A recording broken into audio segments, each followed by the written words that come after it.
예, 먼저 강사님을 제가 소개해 드리겠습니다. 진기영 교수님이신데요.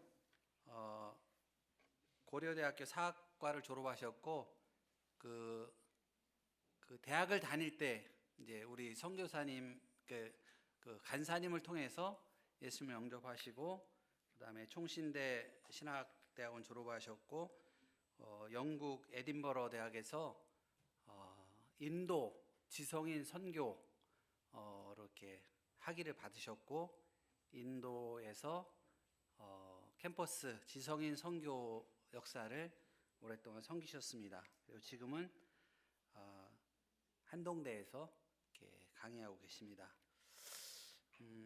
아마 이렇게 우리가 듣는 강의 중에 아주 학적인 강의가 있고, 또 어떤 분의 강의는 굉장히 현장 중심의 강의가 있는 것 같아요. 근데 우리 귀한 교수님 같은 경우에는 아주 학적인 부분과 현장의 또 경험을 많이 갖고 계시기 때문에 그 두 개가 이렇게 서로 분리되지 않고 아주 학문적인 인사이트가 있으면서 또 현장을 섬기는 우리가 충분히 공감할 수 있는 그런 내용으로 강의를 해주실 것 같습니다. 예, 저도 기대를 갖고 있고요. 우리 교수님 청해서 강의 듣도록 하겠습니다. 예, 박수로 교수님 청하겠습니다.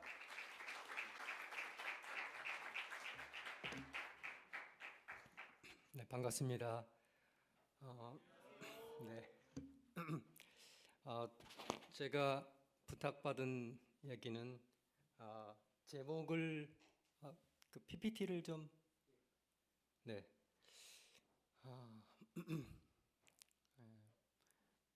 브릿지 관점에서 본 캠퍼스 선교라는 제목이 되겠습니다. 부제로는 이제 청년사역의 본질과 아마추어리즘의 회복이라고 했는데요.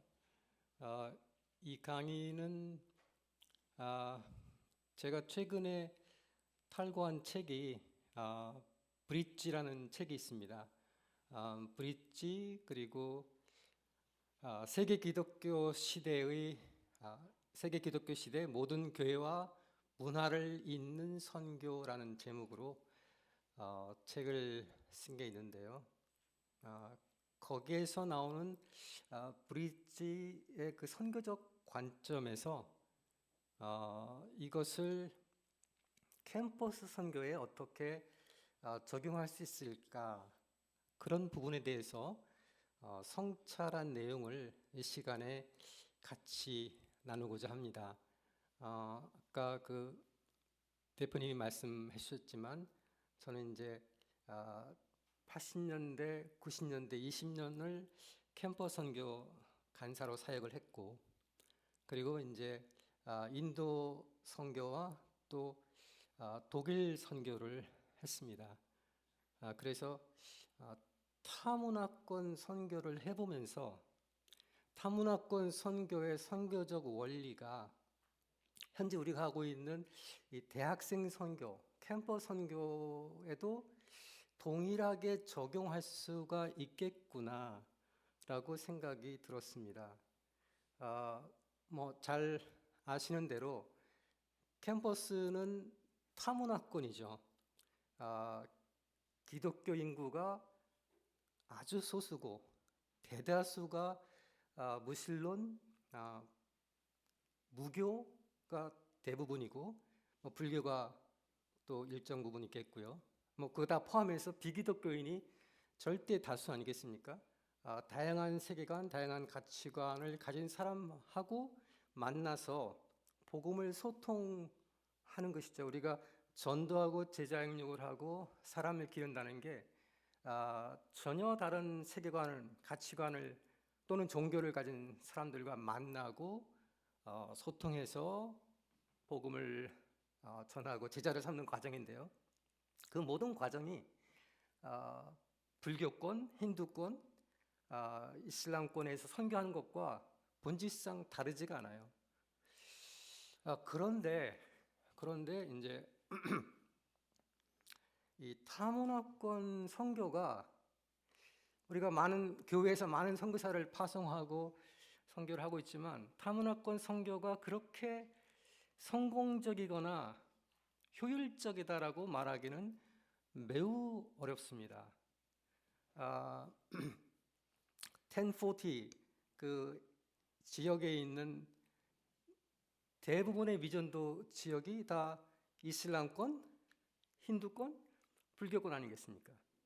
근데 이슬람권, 힌두권, 불교권에 서양 선교가 근대 선교가 500년, 그 이전에도 선교가 계속 있어 왔습니다. 1500년 동안.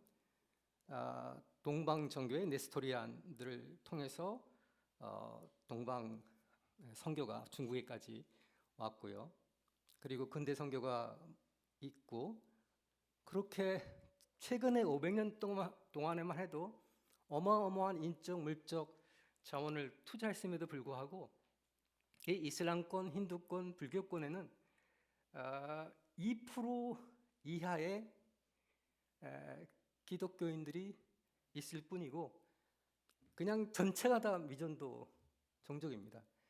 그게 나아질 가능성이 그냥 현실적으로 보면은 거의 없다고 말할 정도입니다.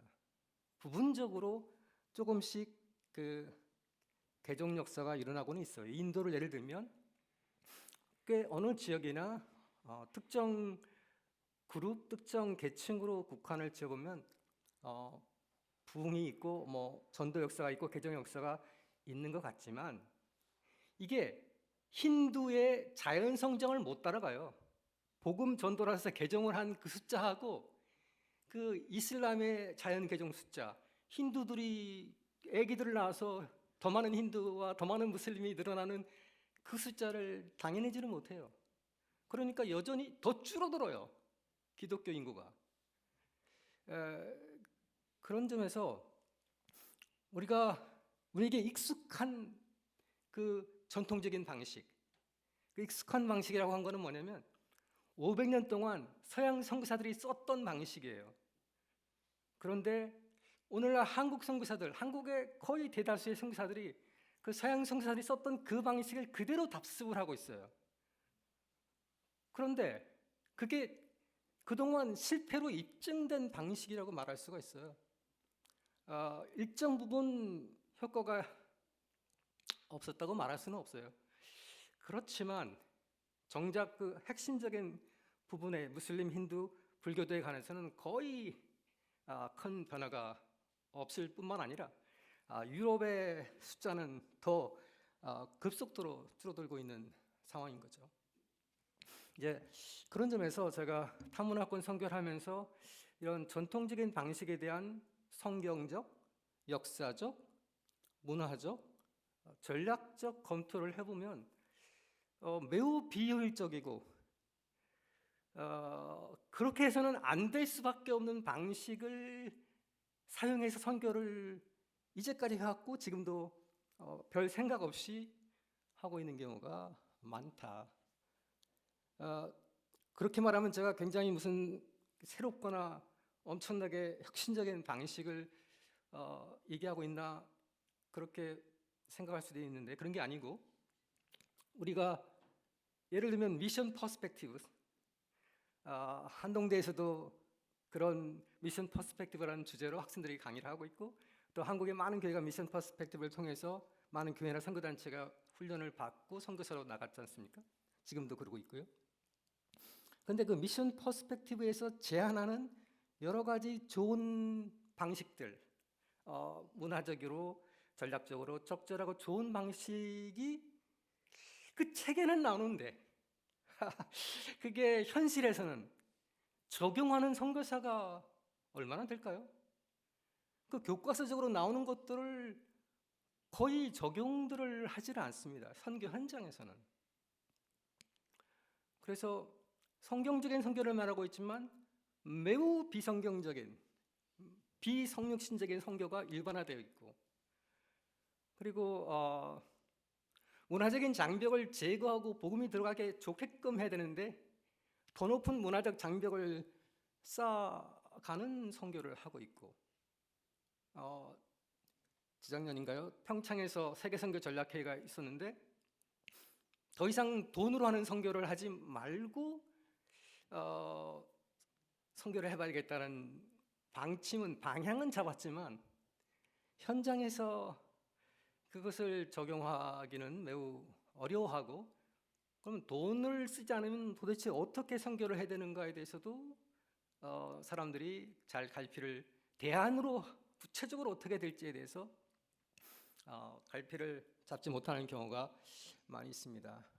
근데 이런 문제가 캠퍼스 선교를 하는 현장에도 똑같이 있지 않나, 저는 그렇게 보여집니다. 아까 말씀드린 대로 타문화 선교라는 관점에서 보면 저도 그 오랜 세월 동안 대학생 선교를 해왔고, 인도에서도 독일에서도 대학생 선교를 하려고 시도해오는 삶을 이제까지 살아왔기 때문에, 제가 드리는 말씀은 누구를 비판하거나 누가 잘못됐다 이런 얘기를 하는 것이 아니고, 저 자신과 제가 속한 선교단체를 돌이켜보면서 성찰하면서 잘한 부분도 분명히 있습니다. 좋은 점, 장점도 있지만 그렇지 않고 부족한 부분, 이런 부분은 이렇게 하면 조금 더 효과적일 텐데, 이렇게 하면 조금 더 나은 결과를 가질 텐데, 이렇게 하는 것이 좀 더 성경적인 본질에 충실한 선교일 텐데, 이런 그 고민이 되는 부분들이 여러 가지가 있습니다. 그런 점에서 이 시간에 여러분과 함께 나눠보는 시간을 갖도록 하겠습니다. 다음을 보실까요? 그래서 이 내용은 브릿지 관점이라고 제가 드리는 브릿지라는 관점에서 선교를 조명해보는 그런 시간이 되겠습니다. 다음, 네, 브릿지 관점의 선교가 뭘 말하는가 하면은 전통적인 선교, 전통적인 그 기독교인들의 그 세상에 대한 관점, 전통적인 기독교인들의 아니면 전도자들의, 간사들의 이 캠퍼스, 세상, 문화에 대한 관점은 부정일변도인 경우가 많습니다. 우리는 진리를 가지고 있고 저쪽은 거짓, 마귀, 사탄, 이교 종교를 가지고 있는 거죠. 우상숭배 종교. 그런 점에서 큰 거리를 갖고 있습니다. 이런 부분이 분리 단절을 갖게 하는 거고요. 전도를 위해서는 잠깐 만날 수가 있어요. 불교도와 힌두교와 무슬림을 뜨거운 전도 열정으로 만나서 복음을 전하고 수양회를 하고 붕회를 하고, 그거를 위해서는 잠깐 만날 수가 있지만 그들의 일상의 삶, 그들의 삶의 방식, 이 모든 것들에 대해서 불편하게 느껴집니다. 매우 다르니까요. 나와 다른 것에 대해서 그 다른 것이 그냥 좀 다른 정도가 아니라 그 전체를 부정적으로 보는 경우가 많이 있고, 그 속에 어떤 공통점이나 접촉점이나 커먼 그라운드, 다 같이 설 수 있는 어떤 그런 부분이 있다고 미처 생각하지 못하는 경우가 많이 있습니다. 그래서 이렇게 평화적이고 우호적이고 친구를 삼고 그 이웃들, 불교도 이웃, 힌두 이웃, 무신론자 이웃과 같이 살아간다. 이런 부분이 이런 부분에 대해서 어려워하고, 그래서 이제 분리와 단절이 일반적인 관점이라고 할 수가 있겠습니다. 그리고 나는 진리를 가지고 있기 때문에 그 진리를 가진 자로서 선포 아니면 전달 아니면 이식. 선교사는 선교제에 가면 내가 가지고 있는 진리를 심어야 되겠다, 이런 생각을 가지고 있는 것이 일반적이지, 배워야 되겠다라고 생각하는 사람은 잘 없어요. 배우고 나누고 소통해야 되겠다 이런 생각은 별로 없고 심어야 되겠다. 그래서 소통이 없는 거죠. 그래서 하나님과 세상, 교회와 문화, 그리스도인과 캠퍼스가 이렇게 한 공동체로 이어지지가 않고 이렇게 분리되어 있는 느낌을 갖고 있습니다. 그래서 이것을 이어주는 브릿지가 필요하고 이 브릿지를 통해서 단절되어 있는 상대방에게로 나의 이웃에게로 힌두 이웃, 불교도 이웃, 무슬림자 이웃에게로 이렇게 다가가는 거죠. 그래서 이렇게 브릿지가 놓여질 수 있는 근거는 우리가 볼 때는 다 나쁜 것과 거짓과 비진리와 우상 숭배와 마귀 사탄으로 가득한 그 세계를 사실은 하나님의 눈으로 자세히 살펴보면 하나님이 예비하신 복음의 접촉점, 공통의 진리, 기독교와 유사한 내용들이 꽤 많이 있습니다. 저는 이제 힌두들에 대한 기독교 메시지라는 제목으로 박사논문을 썼고요. 힌두교에 대해서 연구를 하고 인도 학교에서 제가 힌두교를 가르쳐 왔었습니다. 힌두교 또 힌두 선교에 대해서. 그래서 힌두 경전을 많이 읽었는데요. 힌두교는 기독교와 가장 거리가 먼 것으로 생각하는 경우가 많은데요. 놀랍게도 기독교와 가장 가까운 종교 신앙은 힌두교라는 생각이 들어요. 아바타라는 말 아시잖아요. 아바타가 이게 문자적인 의미가 신이 내려왔다, 신이 육신을 가졌다는 말이에요. God descent, 신이 내려왔다, 신이 인간이 되었다. 그게 아바타라는 산스크리트어 문자적인 의미가 그런 거예요. 그래서 물론 기독교의 성육신과는 십자가도 없죠, 부활도 없죠. 기독교의 성육신은 죄인을 사하기 위해서 은혜가 먼저이죠. 근데 힌두교의 아바타는 마귀를, 세상의 악을 진멸하고 심판하고 정의를 행하기 위해서 아바타가 오는 거예요. 그 점이 큰 차이점입니다. 그리고 물론 힌두교의 아바타는 한 번이 아니고 여러 번 계속 세상의 우주의 질서가 무너질 때마다 계속해서 아바타가 오는 거기 때문에 기독교는 유일한 역사적으로 한 번 있는 사건하고는 또 큰 차이가 있죠. 그럼에도 불구하고 이 신이 내려와서 인간이 되었다는 가장 중요한 개념이 힌두교에 있는 거예요. 이슬람 선교가 왜 어려울까요? 여러 가지 다른 요소가 많이 있지만 신학적으로 이 삼위일체를 인정하지 않죠. 신이 어떻게 아들을 낳아? 하나님의 아들이 존재한다는 것은 뭐 신이 결혼을 했나? 아들을 낳아? 이게 그 신성 모독에 해당되는 거죠. 신은 하나인데 이런 관념을 가지고 있잖아요. 그래서 성육신이 받아들이기가 어렵고 삼일체가 어렵지 않습니까? 근데 이슬람은 이슬람이라 힌두교는 성육신 신앙이 있고 또 삼위일체가 있습니다.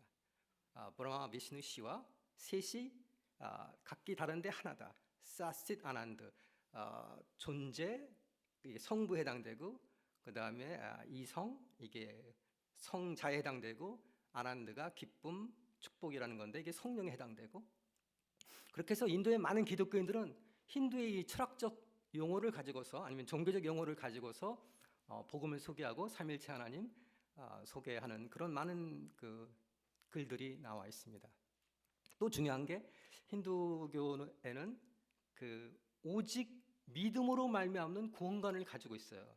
사람들이 힌두교에 대해서 잘 모르고 행위구원, 인간의 기독교는 예수 그리스도의 그 초자연적인 개입으로 인해서 신의 은총으로 구원받는 종교고, 불교는 타 종교는 인간의 행위를 통한 구원관이다 이렇게 말하고 있지만, 그러나 실제 힌두교 경전을 읽어보면 바가바드 기타만 해도 오직 그분만을 섬겨라.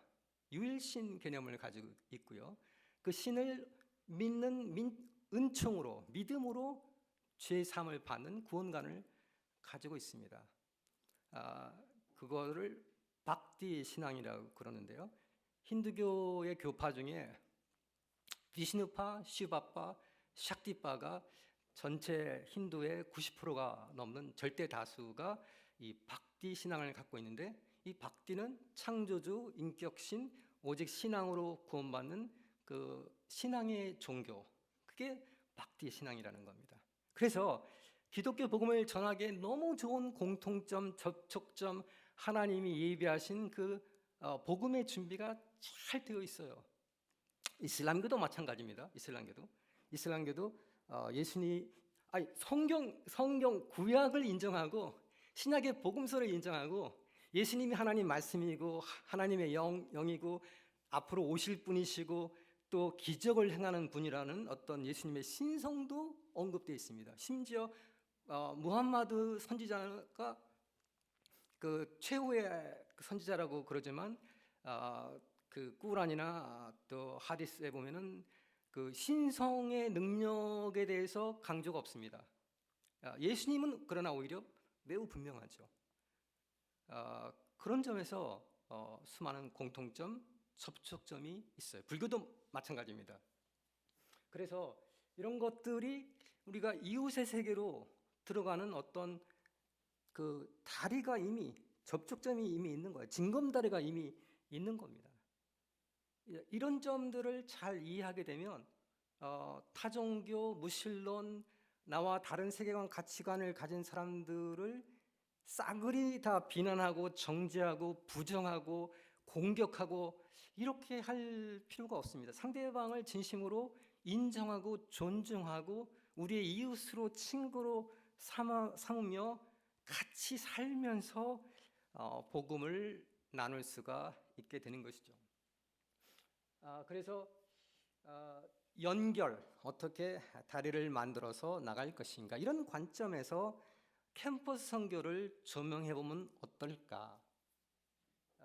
우리는 일방적으로 정답을 외치는 자, 선포, 멋진 거죠. 하나님의 말씀의 권위를 갖고 선포하고 전달하는 거 멋진데, 문제는 그 선포와 가르침이 이 현지인들, 우리 현지인은 캠퍼스 학생들이에요. 이 무신론, 무교, 불교 사고를 갖고 있는 이 사람들에게 내가 선포하는 또는 가르치는 그 성경이 전달이 안 돼요. 이해가 안 돼요. 깨달아지지가 않아요.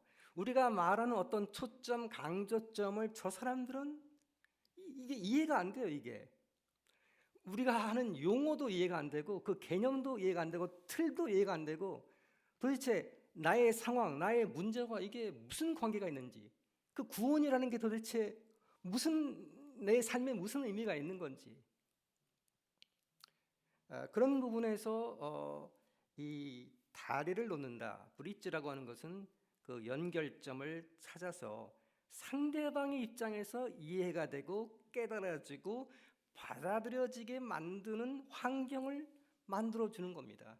그런 작업 없이 가르치기, 심기, 선포하기, 그걸로 되면 얼마나 좋겠어요. 날마다 선포하고 가르치고 그렇게 할 수 있을 텐데 다들 느끼고 계실 거예요. 아무리 선포하고 가르치고 외치고 난리를 쳐도 아무런 반응이 없는 게, 그게 도대체 어떤 면에서 나의 삶과 관계가 되는지, 렐러번트한지 이게 깨달아지지가 않는 거예요.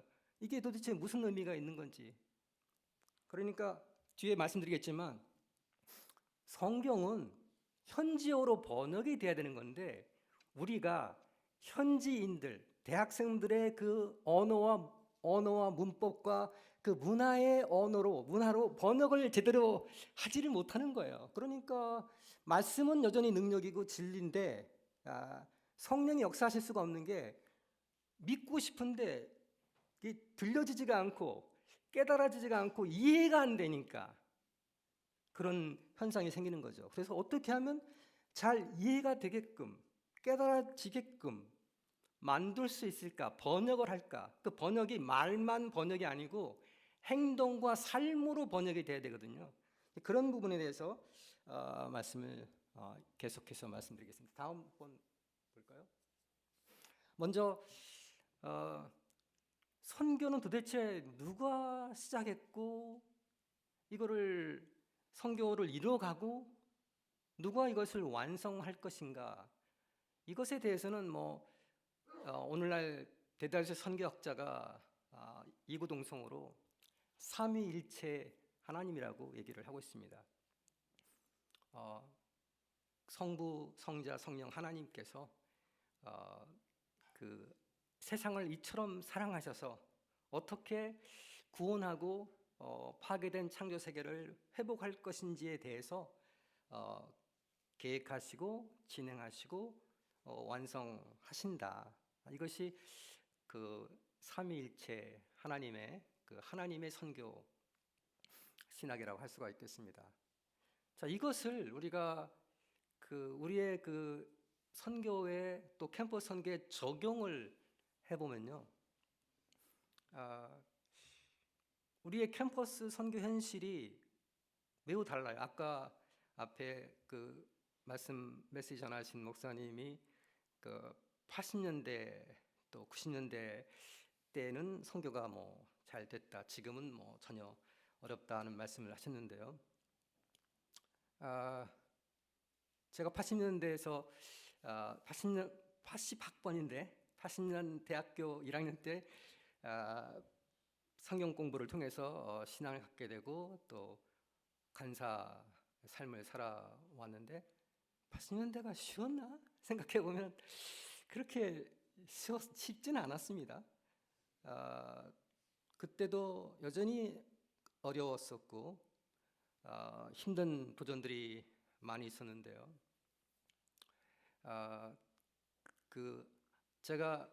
저도 성경을 가르쳐서 불신자를 전도해서 제자를 삼는 일을 경험을 계속 해왔는데 저 자신의 변화나 저를 통해서 신앙을 갖게 된 사람의 변화나 또 그 외에 수많은 사람들의 그 변화를 보면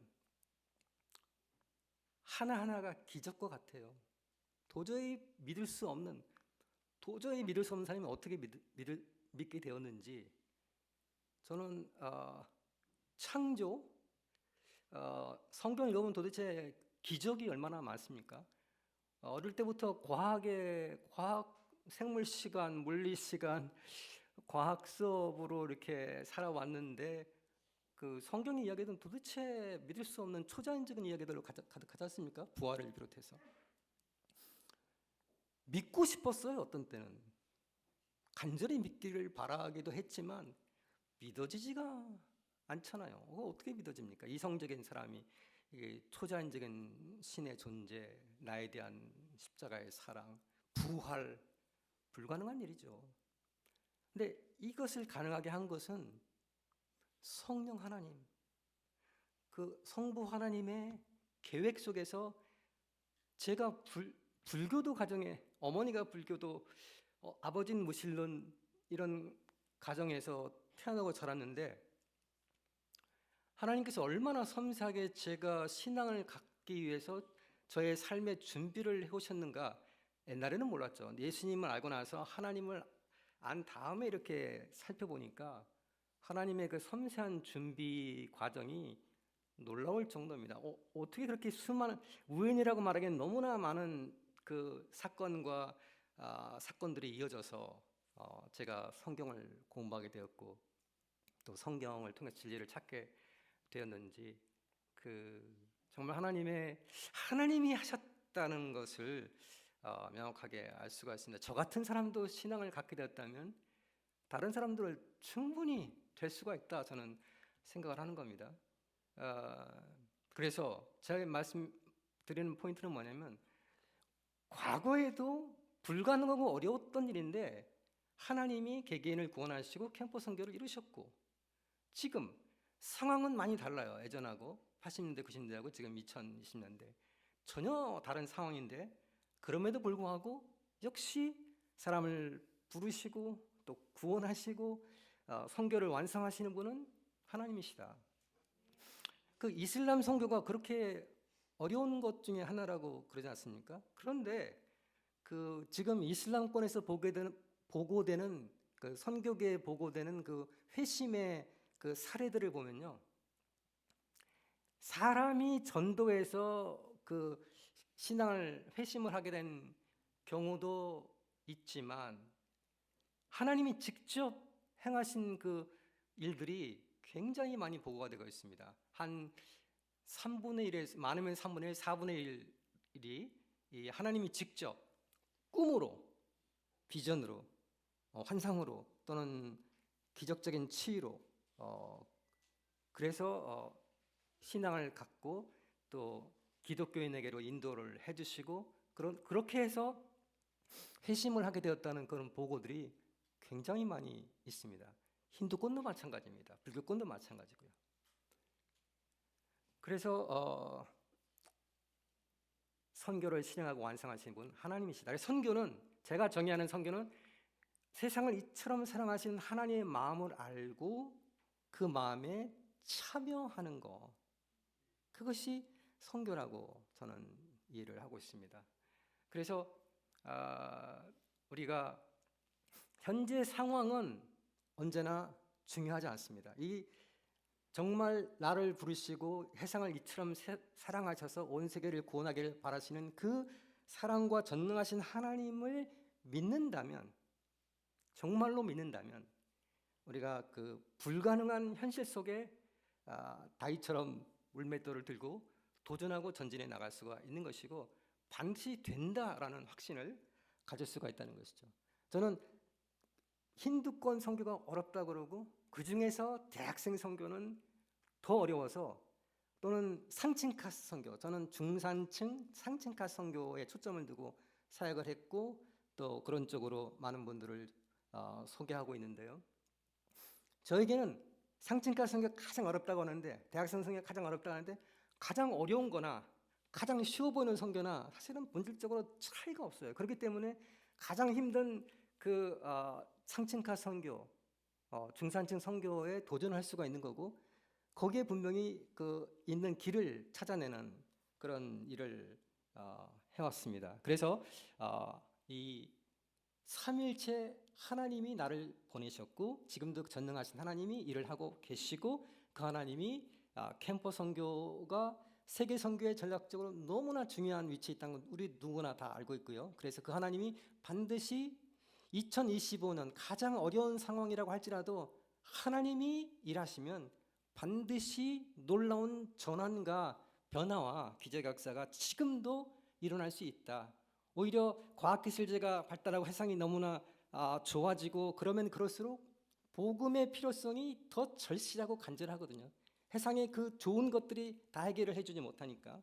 자, 그런 점에서 다시 한번 나를 보내신 삼일체 하나님의 그 부르심, 그 마음, 세상을 향한 마음을 알고 그 마음에 참여하되 그분의 전능하신 그분께서 완성하실 것이라는 믿음을 다시 회복하는 것이 기본적으로 중요하겠다라는 생각을 하게 됩니다. 그와 함께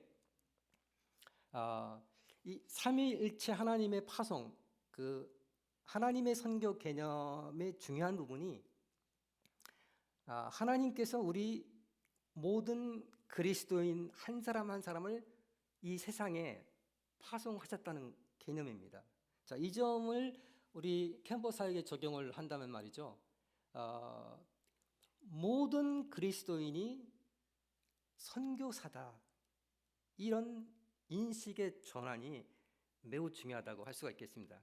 이 삼위 하나님의 선교의 개념과 연관되는 것이 모든 그리스도인은 선교사다라는 개념입니다. 제가 학생 시절에 제가 이해했던 그 캠퍼스 선교, 캠퍼스 목자, 캠퍼스 간사로서의 부르심이 뭐였냐면 두 번째 부르심. 첫 번째 부르심은 신자로서 내가 기독교인이 되는, 이건 모든 그리스도인은 다 똑같은 첫 번째 부르심이 있는 거고, 두 번째가 사명으로서의 부르심, 헌신.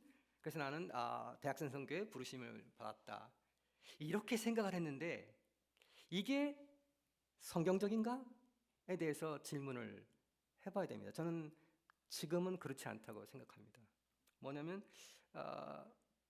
특별하게 누군가 목사, 선교사, 그 다음에 뭐 의병학도병이라고 하는 이 학생 간사의 특별한 부르심 아니다. 그거는 성직자나 선교사나 간사를 그 하나님의 나라의 사역자로서를 그 독점하는 견해거든요. 독점. 어느 특정 그룹, 특정 사람만이 하는 주 담당자로 정하는 그런 개념이 성경적일까? 라고 질문을 던져보면 그렇지 않다는 거죠. 윌리엄 캐리가 한 얘기가 그거였어요. 그 당시 사람들이 선교는 사도들이 12사도들이 한 사역인데 우리는 그거 해당이 안 된다라고 다 그 당시에 생각하고 있었어요. 왜냐하면 하이퍼 캘비니즘으로 하나님이 구원받을 자, 심판받을 자 다 정하시고 하나님이 다 하실 거라는 이런 생각 속에서 인간을 통해서 한다는 개념을 몰랐죠. 그래서 캐리가 한 얘기가 모든 그리스도인들의 의무로서의 선교를 얘기를 한 거죠. 그런데 오늘날 그 500년 동안의 세월이 흐르면서 선교가 풀타임 직업 목사와 직업 선교사로 많이 제한이 국한이 되었는데 이제 그 지금 여러 그 선교학자들이 공통적으로 말하고 있는 부분은 그렇지 않다. 어떤 특정 사람만이 아니고 모든 사람들이 그리스도인의 증인으로서 선교사로서 삼위일체 하나님이 성부, 성자, 성령 하나님께서 우리 개개인을 선교사로 세상에 파송하셨다. 그 마태복음에 보면은 너희는 세상의 빛과 소금이라고 했잖아. 이다. 되라가 아니라 이다. 현재 빛과 소금이다. 그리고 착한 행동으로 하나님께 영광을 돌려라라고 그러셨거든요. 그러면 이게 목사만이 할 일인가요? 선교사만이? 무슨 간사만이? 전혀 아니잖아요. 빛과 소금인 것을 잘 인식을 자각을 못하고 있을 수는 있겠죠. 그래서 우리 간사가 아니면 학생 리더가 우리가 도와야 될 일이 우리 모두는 선교사라는 이런 정체성, 자기 인식을 하도록 그걸 일깨워주는 역할인 거죠. 그래서 이런 부분이 삼위 하나님의 선교에서 매우 중요한 부분이고 이게 도대체 그 이슬람권, 불교권, 힌두권 이 전 세계 선교라고 하는 건요 특정 특별한 부르심 받은 목사와 이 선교사와 몇몇 사람들이 하기는 불가능한 일이에요. 도대체 되지가 않습니다. 전 그리스도인이 다 깨어 일어나서 감당을 해도 될까 말까한 일인데 몇몇 사람은 국한해서는 될 수가 없는 일입니다. 그래서 우리가 해야 될 역할이 모든 사람들이 선교사로 부름받았고 현장에서 어떻게 그리스도의 증인으로 착한 행동을 통해서 영광을 돌려야 될 것인가 이런 부분을 돕는 것이 저희 역할이라고 할 수가 있겠습니다. 그런데 이제 문제는 어떻게 그 하나님께 영광을 돌릴 것인지 어떻게 증인이 될 것인가에 있어서 전통적인 방식이 너무 축소되어 있어서 이제 그 모든 사람들이 그리스도의 선교사의 역할을 하는데 그 잘 하기 어렵게 장벽이랄까 어려움이 있어요. 그런 부분들을 제가 해주는 것이 중요하다고 할 수가 있겠습니다. 그 부분은 제가 조금 더 말씀드리도록 하고 그 다음 넘겨주시면 캠퍼스 속으로라는 게 이제 성육신의 원리를 적용해 본 건데요. 타문화 선교든 캠퍼스 선교든 공통적으로 성경적으로 가장 중요한 원리이면서 가장 적용이 안 되고 있는 부분이 성육신의 원리가 아닌가 이런 생각을 합니다. 성육신은 우리가 잘 아는 대로 두 가지가 있습니다. 한 가지는 그 비움, 하나님의 아들이 자신의 그 신성을 내려놓고 비우셨죠. 버리셨죠. 그게 한 가지가 있고요. 그 다음에 그래가지고 어디로 뭘 하셨냐면 동일시. 그 세상에 있는 누구와 동일시냐면 이 부분이 중요해요. 의인, 거룩한 의인, 정의를 행하는 멋진 사람들, 도덕적으로 잘 살고 있는 사람들하고 동일시한 게 아니고 죄인들과 동일시했어요. 이 세상 사람들이 의인인가요? 죄 없는 사람은 하나도 없잖아요. 이 세상의 죄인들, 우리가 마귀, 사탄, 우상숭배자, 악인, 성소수자, 온갖 그 나쁘다고 일컫는 그 모든 사람들과 그 동일시, 그 사람의 언어로, 그 사람들의 삶으로, 문화로 들어오셔서 동고동락 하신 거, 그게 성육신이지 않습니까? 자, 이게 성육신인데요. 이 성육신의 원리를 우리의 선교와 캠퍼스에 어떻게 적용을 해볼까 하는 문제인데요. 이제 성육신의 여러 가지 생각해봐야 될 부분이 있어요. 우리가 적용하는 부분에 있어서. 근데 첫 번째가 이 성육신은 그 배제와 배척과 차별과 단절과 분리와 정죄하고 가장 거리가 먼 거예요. 성육신은 온 세상의 최고 악한 죄인들, 악당들, 그 세리와 죄인과 창기들, 그런 사람들을 위해서 성육신 하신 거예요. 그죠? 그런 사람들을 포용하고 받아들이고 아브라함의 자손으로, 하나님의 백성으로, 심지어 예수님의 제자로 좀 훌륭하게 살아가는 사람이 아니라 그 죄인 중에서 최고 죄인, 세리, 레위, 마태, 최악의 최하위 죄인이라고 그런다면 그 사람까지 받아들여서 동고동락을 넘어서 제자로까지 사도로까지 세운 거, 그게 성육신이지 않습니까? 그런데 전통적인 이제 세상에 보면은 이 차별이 일상화되어 있습니다.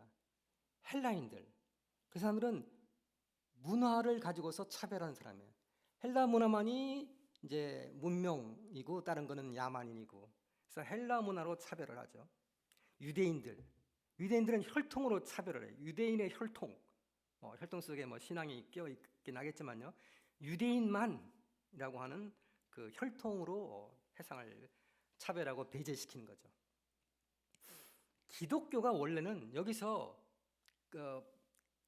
그런 방침을 따르지 않고 사도행전 15장에 보면은 그 헬라 배경을 가진 유대인과 헬라 배경을 가진 이방인 신자들과 유대 배경을 가진 신자들 사이에 그 갈등이 있었습니다. 할례, 모세 율법을 지켜야 된다 하는 것이 유대인 배경의 기독교인들이 헬라 배경의 사람들에게 요청했던 거였죠. 근데 그 점에 대해서 예루살렘 공의회의 결정은 뭐냐면 누구든지 헬라인이든 로마인이든 누구든지라는 말 속에 중요한 거는 헬라 문화를 그대로 가지고서도, 로마의 문화를 그대로 가지고서도 하나님의 백성이 될 수 있다, 구원받을 수 있다라는 매우 중요한 원리를 선포한 겁니다. 예수 그리스도를 믿기만 하면 신앙 안에서 아무 차별 없이 다 포용하고 용납하고 사랑하고 한 형제가 되고 하나님 나라의 백성의 일원이 됐던 거예요. 그렇기에 이거는 굉장히 획기적이고 진보적이고 혁신적이고 도전적이고 놀라운 사상이었죠. 그 당시는 다 어떤 색깔, 피부, 인종, 가진 거, 클래스, 수많은 것들로 차별하고 배제시키고 자기들만의 이익과 행복을 추구하는 것이 과거나 지금이나 큰 차이가 있겠습니까? 그런데 기독교는 그 모든 차별을 다 뛰어넘어서 모든 사람들을 오로지 신앙 안에서 다 포용, 용남, 사랑, 한 형제, 한 가족으로 삼았기 때문에, 그렇기 때문에 그렇게 강력했던 거예요. 독특한데 받아들이기 어려운 어떤 한 구석의 사람들이 갖고 있는 생각이었는데 그것이 보편화, 일반화되게 된 거예요. 그래서 기독교가 강력한 힘을 얻을 수가 있는 것이죠. 그런데 2000년이 지난 다음, 500년의 선교 활동이 지난 다음 지금에 이르러서는 기독교는 영적 인종주의, 종교적 인종주의에 빠져버렸습니다. 그래서 이게 기독교 신앙에 가는 사람은, 그러니까 기독교인은 구원을 받은 사람이고 진리를 가지고 있고, 기독교인이 아닌 타자는 이건 뭐 거짓이고 우상 숭배자고 마귀 사탄이고 악이고, 뭐 그 살아가는 삶의 방식을 보면, 문화를 보면 너무나 죄악되죠. 뭐 너무나 이상하고 수용할 수 없는 문화인 거죠. 그러니까 거리를 두고 분리를 하고 배제하고 차별을 하고 공격하고 정죄하고 같이 살아갈 수가 없는 거죠. 너무 불편한 거고. 그런데 우리의 그 선교의 대상, 우리가 사랑하고 섬겨야 될 대상, 복음을 나눠야 될 대상, 그게 타 종교인이든 우리 캠퍼스에 있는 그 무신론자 학생들이든 전부 저 캐티고리에 들어가는 사람들입니다. 다. 그런 사람들을 배제시키고 정죄하고 찍고 뭐 거리두기를 하면은 우리가 할 수 있는 게 뭘까요? 그런 종교의 매력을 느끼는 사람이 있을까요? 아무도 없을 겁니다. 너무나 편협하고 자기 집단 중심적이고 자기 집단의 가치를 다른 사람에게 강요하고 그거를 그 법으로까지 만들어서 우리의 권리와 우리의 인권을, 헌법에 보장된 권리를 막고 억누르는 그런 단체, 그런 종교에 도대체 그 어떤 매력이 있겠습니까? 캠퍼스 대학생들, 무신론자들은 그 점에서 가장 예민한 사람들이거든요. 이 타자 감수성, 타자에 대한 존중, 타자의 가치를 배려하는 거, 이게 일도 없는 쪽이 이 영적 종교적 인종주의를 갖고 있는 사람들이에요. 그래서 오늘날의 기독교는 인종주의자, 레이시즘을 갖고 있는 사람들이라고 볼 수가 있어요.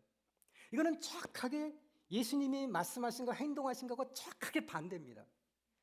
예수님은 그런 최악질, 세리면은 매국노고 얼마나 큰 죄인이기 때문에 사람들이 다 수군거리고 꺼려하고 다 손가락질하는 그런 사람들 아닙니까? 그런 사람도 포용하고 용납하고 사랑하며 희망을 두고 돌보고 해서 제자로 키워서 하신 분이 예수님인데 어째 우리 예수님의 제자가 정확하게 반대의 길을 걷고 있는지 통탄스러울 정도죠. 그러니까 이거는 뭐에 대한 오해냐면 이 기독교와 복음에 대한 오해인데요. 예수님에 대한 오해인데, 예수님은 은혜와 진리가 충만한 분이셔요. 사랑이 있고 진리가 있는 분이시잖아요. 근데 기독교가 지금 무슨 입장이냐면 진리만 강조하는 거예요. 진리와 거룩성만을 강조하지 이 사랑과 은혜가 약화되어 있는 거예요. 이 균형이 깨져 있는 겁니다. 그러니까 거룩이 먼저, 행위가 먼저, 사랑과 은혜는 나중에, 이렇게 되어 있는 거죠. 그러니까 여기 다르게 보면, 다른 말로 하면 선교적 관점이 빠져 있는 거예요.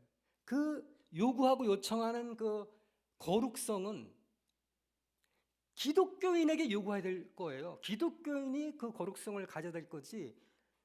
아니, 신앙도 없고 전혀 다른 가치관과 세계 속에 살고 있는데 그 사람이, 기독교인이 요구하고 요청하는 게 도대체 무슨 의미가 있을까요? 화만 나고 반발심만 생기고 혐오감만 생겨서 기독교와 더 멀어지면 멀어지지 가까워질 가능성은 1도 없어요. 그러니까 오늘날의 기독교인은 나와 내 자녀 보호, 우리 교회 젊은 세대 보호, 여기에는 관심이 있는 매우 이기적인 단체에 불과할 뿐, 이 세상을 향해서 희망이 되고 세상의 많은 그 문제들, 세상의 문제는 미국도 그렇고 전 세계가 다 그 인종 차별, 그 혐오하고 배제하는 거가 문제 중에 문제잖아요. 경제 문제든 피부 문제든 다 그 뭔가 자기 이해관계를 가지고서 다 배제하고 몇몇 사람들만의 그 행복을 추구하는 거가 이 세상의 방식이거든요. 이해가 돼요.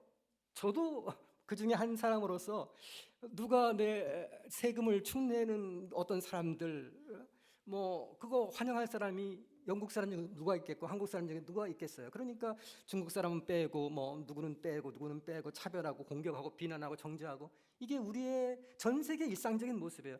지금 그게 점점 더 심해지고 있죠. 미국이 전형적으로 대표적으로 보여주고 있고요.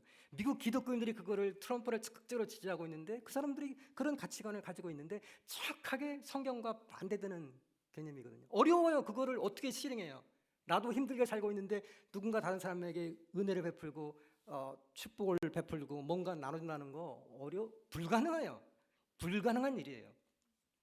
그 불가능한 일을 가능케 하고 불가능해서 어느 일부 사람이나 모를까 전체가 할 수 없는 그 길을 앞장서서 할 사람들이 기독교인이라야 되는 거죠. 그래야 기독교 복음의 독특성이 드러나는 거고 기독교 복음의 위대함이 드러나는 거고 그게 초대교회에서 복음이 그 팔레스타인의 그 식민지 한쪽 구석에 있던 그 보잘것없는 그 신앙이 로마 전체에 퍼져서 감동을 줄 수 있었던 것은 다 자기 살 길만 구하는 그런 세상 속에서 전염병이 나도 어떤 희생이 나도 그 사람들을 돕고 돌보던 가난한 사람과 어려운 사람들을 위해서 희생적인 삶을 아끼지 않고 살았던 그 차별 없이 신자만 그렇게 구제를 베풀고 사랑을 한 게 아니라 가리지 않고 이교도와 모든 악한 사람들을 다 포함해서 용납하고 사랑하며 헌신하고 희생했던 그 복음의 능력, 그 복음에 따르는 복음의 일관된 삶, 그 착한 행동,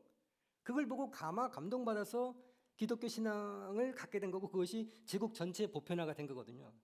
근데 이게 완전히 거꾸로 돌아간 것이 오늘날 현실이고 그거를 가장 잘 보여주는 게 미국은 세계에서 기독교 나라로 알고 있거든요. 그 기독교 나라가 가장 비기독교적인 행동을 하고 있고 그리고 한국 교인들이 정확하게 그런 모습을 뒤따라가고 있는 겁니다. 그러니까 개개인이 우리 간사들이 아무리 열심히 그렇게 노력을 하고 열심히 헌신을 해도 그러니까 반응이 없는 이유가 너무나 지극히 당연한 일인 거죠. 그런데 제가 그런 현실을 한탄하자고 하는 게 아니고 그런 현실을 고쳐나가는 출발점, 그거는 우리 개개인 한 사람 한 사람이 어떻게 성경적인 관점을 세우는가에 달려있다고 봅니다. 출발점, 예수님처럼 세리와 죄인들의 친구가 되는 거죠. 은혜를 먼저 베푸는 거예요. 은혜가 아니라 거룩을 요구하고 정의를 요구하고 나쁜 놈들은 배제시키고 하는 이 방식은 힌두교 방식입니다. 힌두교가 그렇게 해요.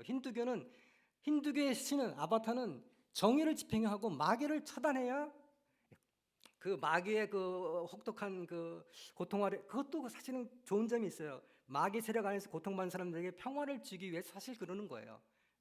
반드시 나쁜 건 아니에요. 그렇지만 어쨌든 그 마귀와 악한 사람들을 징계하는 거가 힌두교의 방식이거든요.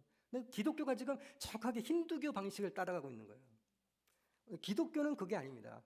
은혜 충만, 사랑과 용서, 거룩은 그 다음이에요.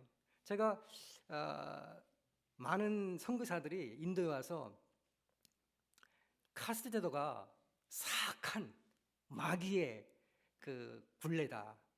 인도 사람들을 억누르는 사악한 마귀의 엔진이다. 그래서 카스트 제도를 철폐하는데 그 운명을 거는 그런 선교사들이 적지 않아요. 대다수가 그렇죠. 그런데 놀랍게도 서구에서 이 노예 제도가 사라진 게 언젠지 아십니까? 19세기예요. 미국에서 영국에서 노예 제도가 공식적으로 사라진 게 19세기 중반 전후입니다. 거기는 기독교가 절대 다수, 기독교가 주린 나라에서조차도 이 노예 제도가 명백하게 비성경적인 제도임에도 불구하고 세상에 그게 없어지는데 2000년이 걸렸어요. 하물며 힌두교, 무슬림이 절대 다수인 비기독교인이 절대 다수 98%가 넘는 그 동네에 가가지고 이 카스트 제도를 때려 부수려고 하는 선교사, 그런 선교 활동은 정치적인 활동으로 느껴지고 우리나라의 평화와 질서와 전통을 무너뜨리는 그 외국의 나쁜 놈들의 침략적인 공격으로밖에 느껴질 수가 없는 거고, 그런 방식의 선교에 대해서 어느 누가 웰컴 하겠습니까? 복음의 전도가 아니에요. 그거는 세상을 파괴하려는 반역자의 그 시도에 대해서 긍정적으로 볼 그 어느 누구도 없습니다. 간디는 예수님에 대해서 매우 긍정적이에요. 예수님과 복음에 대해서는 이렇게 찬양하고 권고하고 힌두들이 그 예수님을 알도록 권면을 했지만, 이렇게 신앙을 갖는다는 기독교 신앙을 가지면 이게 서양 사람들 옷을 입고 서양 이름으로 바꾸고 서양 음식을 먹고 완전히 서양인이 돼버리는 거예요. 그런 시스템으로서의 기독교는 적극적으로 반대할 수밖에 없는 거였습니다. 지금 우리가 그렇게 하고 있는 측면이 있다 말씀드릴 수가 있겠습니다. 그래서 캠퍼스 선교의 회복이라고 하는 것은 사실 이런 과거에 우리가 나쁘게 생각하던 그 모든 사람들의 그 이야기를 듣고 그 사람들을 돌보고 섬기는 예수님의 그 삶으로 되돌아가는 데서부터 출발해야 되지 않을까 생각됩니다. 그 다음 볼까요? 그 다음에 캠퍼스 소그루라고 할 때 이것도 역시 성육신 선교와 관련된 건데요. 현지인 중심, 선교는 당연히 현지인 중심이죠. 당연한 건데 실제로는 선교지에 가서 선교사 중심의 나라를 세우는 경우가 꽤 많이 있습니다. 선교사를 중심으로 한 사회를 세우고 거기에 개종한 현지인들이 들어오면 이제 선교사들을 섬기는 백성이 되도록 그렇게 돌아가는 선교사를 섬기는 백성이라는 게 우습게 생각되겠지만 선교사가 먹는 문화, 그러니까 음식 문화, 선교사가 쓰는 언어, 선교사의 그 습관, 관습, 이 방식이 굉장히 성경적으로 보이는 거예요. 선교사는 자기가 익숙한 새벽기도, 통성기도, 한국 사람에게 익숙한 이 방식이 성경적이고 좋은 거라고 생각이 되겠죠. 나의 경험이 그러니까. 선교제 가면 그거를 훈련시키는 거예요. 제가 어떤 인도에서 어느 선교 단체에서 하는 모임에서 인도에 대한 강의를 해달라고 해서 갔더니 그 강의를 하고 하룻밤 자게 됐는데 새벽에 뭐 쥐야 하고 부르짖는 소리가 들리길래 아이고 어떤 일찍 일어나서 새벽부터 기도를 하시는구나 하고 근데 좀 이상해서 가봤더니 전부 인도 사람이 한국말로 쥐야를 외치고 있는 거예요. 뭐 주여 삼창을 하고 뭐 이런 거를 선교사들이 훈련을 시킨 거죠. 그다음에 통성기도가 시원하고 좋으니까 통성기도 훈련을 시켰는데 제가 인도 경전을 읽어보니까 인도 사람이 제일 중요하게 여기는 최고의 영성, 기도의 영성에서 첫 번째가 묵상 침묵 기도예요. 침묵 기도가 신에게 가장 가까이 도달할 수 있는 그런 기도로 나와요. 두 번째가 위스퍼, 조용한 소리로 속삭이는 그런 기도. 마지막으로 최악의 기도, 최악의 영성이 뭐냐면 소리치면서 하는 기도. 그러니까 인도 문화에 안 맞는 거죠. 한국 사람들에겐 좋을지 몰라도 그리고 거기 사람들 불러가지고 먹여주고 돈 주고 뭐 해가지고 몇몇 그 교육생들한테는 좋을지 몰라도 이 교육생들이 대상으로 하는 그 자기 동네에 가는 그 인도 사람들은 도대체 이런 소리치며 하는 기도는 이상한 외국적인 관습인 거고 이걸 보편화시킬 수가 없어요. 해서도 안 되는 거고. 근데 그런 거를 교육시키고 습관 이렇게 하도록 하고 자 이게 그 선교사 중심의 선교 활동을 하고 있다는 거죠. 근데 우리가 캠퍼스에서도 혹시 이렇고 있지 않는가 하는 생각이 드는 겁니다. 우리가 제가 볼 때 간사는 외국인이에요. 캠퍼스 입장에서 보면 캠퍼스의 현지는 누구냐면 불신자 학생들인 거죠. 여기가 현지인이에요. 그 다음에 이미 믿는 학생 리더 그리고 간사 뭐 이런 분들은 완전 외국인이죠. 신앙 경력이 오래되고 기독교 신앙에 익숙하고 이런 분들은 그 쓰는 용어나 또 학생들과의 그 관습, 취미 활동 뭐 수많은 부분에서 너무나 다른 어떤 관습이나 문화나 언어를 가지고 있습니다. 그 격차가 커져요.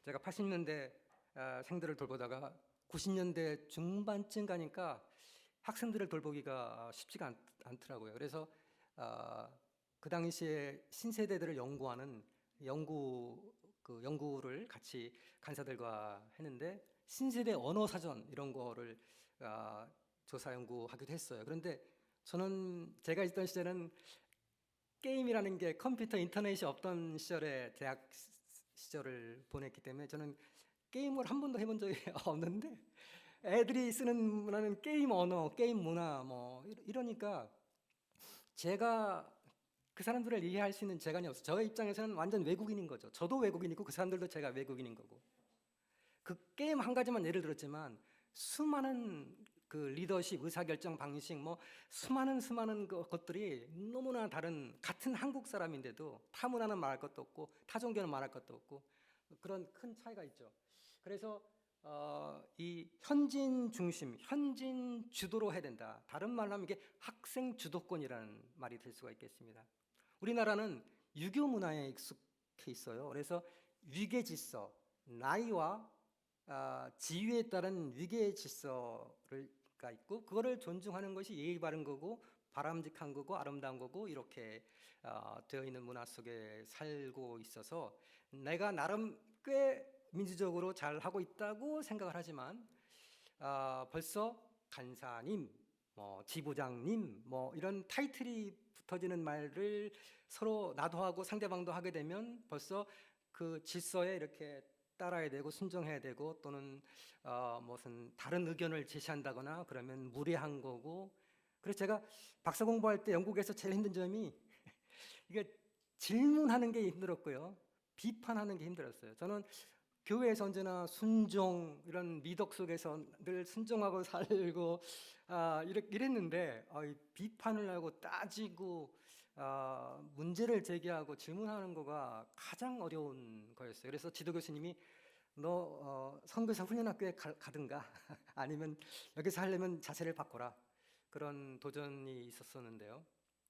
이게 우리는 익숙해서 얼마나 이게 심각한지를 잘 모르는데 이게 지금 세대, 뭐 Z세대 또 이 세대하고는 굉장히 큰 격차가 있습니다. 그래서 학생 주도권을 어떻게 가질 것인가, 학생 복음 운동이 활성화되고 살아나려면은 간사의 능력, 간사의 열심과 능력과 헌신에 달려 있는 게 아니고 학생이 어떻게 일어나는가, 학생이 자발적으로 어떻게 일어나게끔 할 수 있는가, 학생이 일어나는 거에 달려 있다. 우리 뭐 너무나 잘 알고 있긴 합니다. 그런데 이걸 어떻게 할 것인가, 이런 부분에서 고민이 있는 건데요. 근데 더 중요한 거는 이 기본적으로 이 현진 중심의 선교를 해야 되겠다는 이런 인식을 신학적으로 정리를 했어요. 저기 독일 사람들이, 독일의 SM대, 독일 학생 선교회라고 하는 대표적인 독일 선교 단체인데요. 저기에서는 뭐 당연히 독일은 루터의 나라고 만인 사제주의, 만인 제사장주의가 종교개혁의 원리 중에 하나지 않습니까? 그래서 모든 신자가 다 그 제사장이다라는 이런 신학 속에서 그 어떤 위계 질서가 없어요. 간사가 있고 그 다음에 자원봉사자가 있고 그 다음에 학생이 있거든요. 근데 여기에 그 어떤 위계 질서가 없고 똑같은 참여, 똑같은 권리를 갖고 있는데 기본 신학이 만인 제사장직 이런 신학 배경을 갖고 있습니다. 이 자원봉사자만 해도 뭐 4,5천 명, 3천 명 이상의 자원봉사자가 있고요. 수많은 학생 리더가 있고 수백 개의 그 지부가 있는 저런 단체인데 간사 숫자가 25명. 간사가 적다는 것은 그만큼 자원봉사자와 학생들의 자율성이 매우 높다는 것이죠.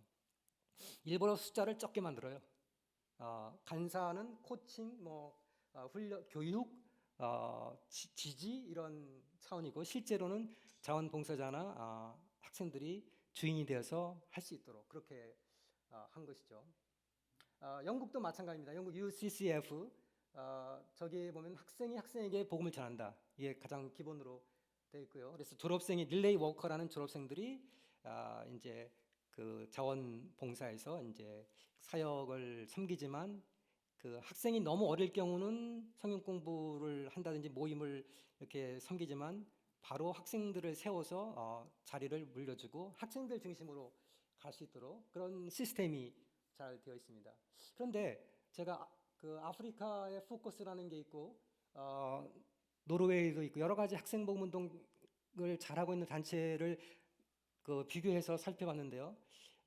브라질 그 학생 복음 운동 단체가 특별히 이 학생 주도권 면에서 잘하고 있지 않나, 어디 좋은 모델이 되지 않나 하는 생각을 합니다. 아부비라고 하는데 이게 브라질 대학생 성경연합회 이런 이름인데 이 아부는 그 학생은 양육의 대상이 아니다라고 얘기해요. 우리는 학생 양육을 잘 해야 된다고 생각하는데 양육의 대상이 아니라 선교사다라고 보고 그 인식을 할 수 있도록 지속적인 교육을 한다고 합니다. 둘째로 그 실패를 허용해요.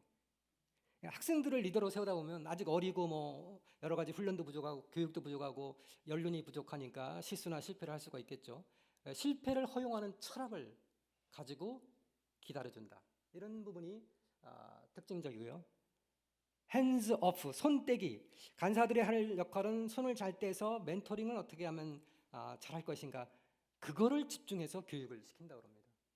가버넌스 구조를 보면은 그 학생 리더가 학생이 최고 의사 결정에 이르기까지 결정 어느 투표권을 갖고서 거기에 참여를 한다고 합니다. 그래서 현장에서 일어나는 일에 대해서 학생들의 의견이 반영이 되고 그리고 그걸 집행하고 실행하는 것은 당연히 학생이고요.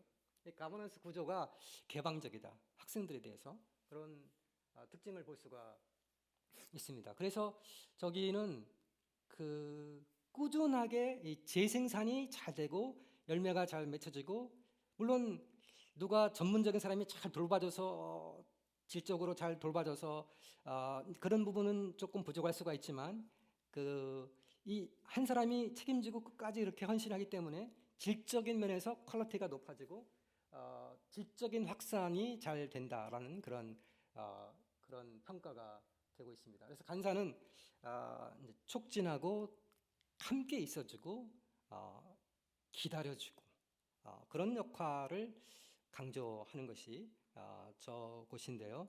물론 한국과는 좀 문화적으로나 여러 가지가 차이가 있긴 해요. 한국과 정반대 극단에 있는 동네 중에 하나라고 보여지는데 균형이 좀 필요하지 않을까 생각됩니다. 한국적인 걸 완전히 없앨 수도 없겠지만 그러나 신학적인 면에서나 실제적인 면에서 이런 것들을 모델로 삼아서 어떻게 우리에게 적용을 해서 학생 주도권을 넓혀 나갈 건가. 당연히 학생이 하는 언어, 학생이 쓰는 학생의 초청, 학생과의 공감대가 더 크기 때문에 간사보다 더 좋은 영향, 더 효과적으로 전도를 할 수가 있지 않겠습니까? 근데 우리 학생들은 지금 성장하는 데 시간이 많이 걸리기 때문에 우리가 어리다 생각을 해가지고 적극적으로 리더십을 세우지 않는 경우가 많은데 어떻게 하면은 그럼에도 불구하고 학생 주도권을 세울 것인가, 다른 학생운동단체를 참고로 해서 우리에게 맞는 것들을 개발해 나갈 필요가 있지 않을까 생각이 됩니다. 그 다음 볼까요? 캠퍼스 오브로라고 할 때 아까 잠깐 언급을 드렸지만 캠퍼스의 언어와 문화로 복음이 번역이 돼야 됩니다. 한 가지는 언어고 또 한 가지는 행동의 번역인데요. 그 라민 사네를 비롯해서 지금 그 주류 안드류 월스 같은 이런 성경학자들이 공통적으로 말하는 게 성경은 번역이라는 말을 하고 있습니다. 번역. 번역은 성육신과 연관이 되는 거예요. 성육신이 하나님의 메시지, 하나님의 사랑의 메시지와 사랑의 행동을 저 멀리 천상에서만 있으면 우리 인간이 어떻게 알겠습니까? 그래서 그 천상의 메시지를 우리 인간이 이해할 수가 없잖아요. 그 언어가 틀리잖아요. 그러니까 그 언어와 사랑의 행동이 팔레스타인의 유대인의 그 언어와 문화로 예수님이 들어오심으로써 인간이 이해할 수 있는 언어와 행동으로 관습으로 표현이 된 거죠. 그래서 우리가 하나님의 사랑을 깨닫고 복음을 영접하게 되는 것이죠. 그리고 이후의 선교 전개 역사를 보면 다 그 현지인들의 언어로 그 헬라어로 번역이 되고 또 라틴어로 번역이 되고 그다음에 뭐 독일어, 영어 이렇게 계속 번역이 되어서 오늘날 우리가 한국어 번역까지 내려게 되었는데요. 그래서 현지인들이 이해할 수 있는 말로 이렇게 번역이 되는 것이 그래야 복음을 알아듣고 복음을 받아들일 수가 있지 않겠습니까? 그건 필수적이에요. 그런데 문제는 지금 우리가 왜 선교가 결실을 잘 못 맺는가 할 때 검토해봐야 할 부분이 우리의 언어 번역이 적절한가 하는 질문을 던질 필요가 있겠습니다.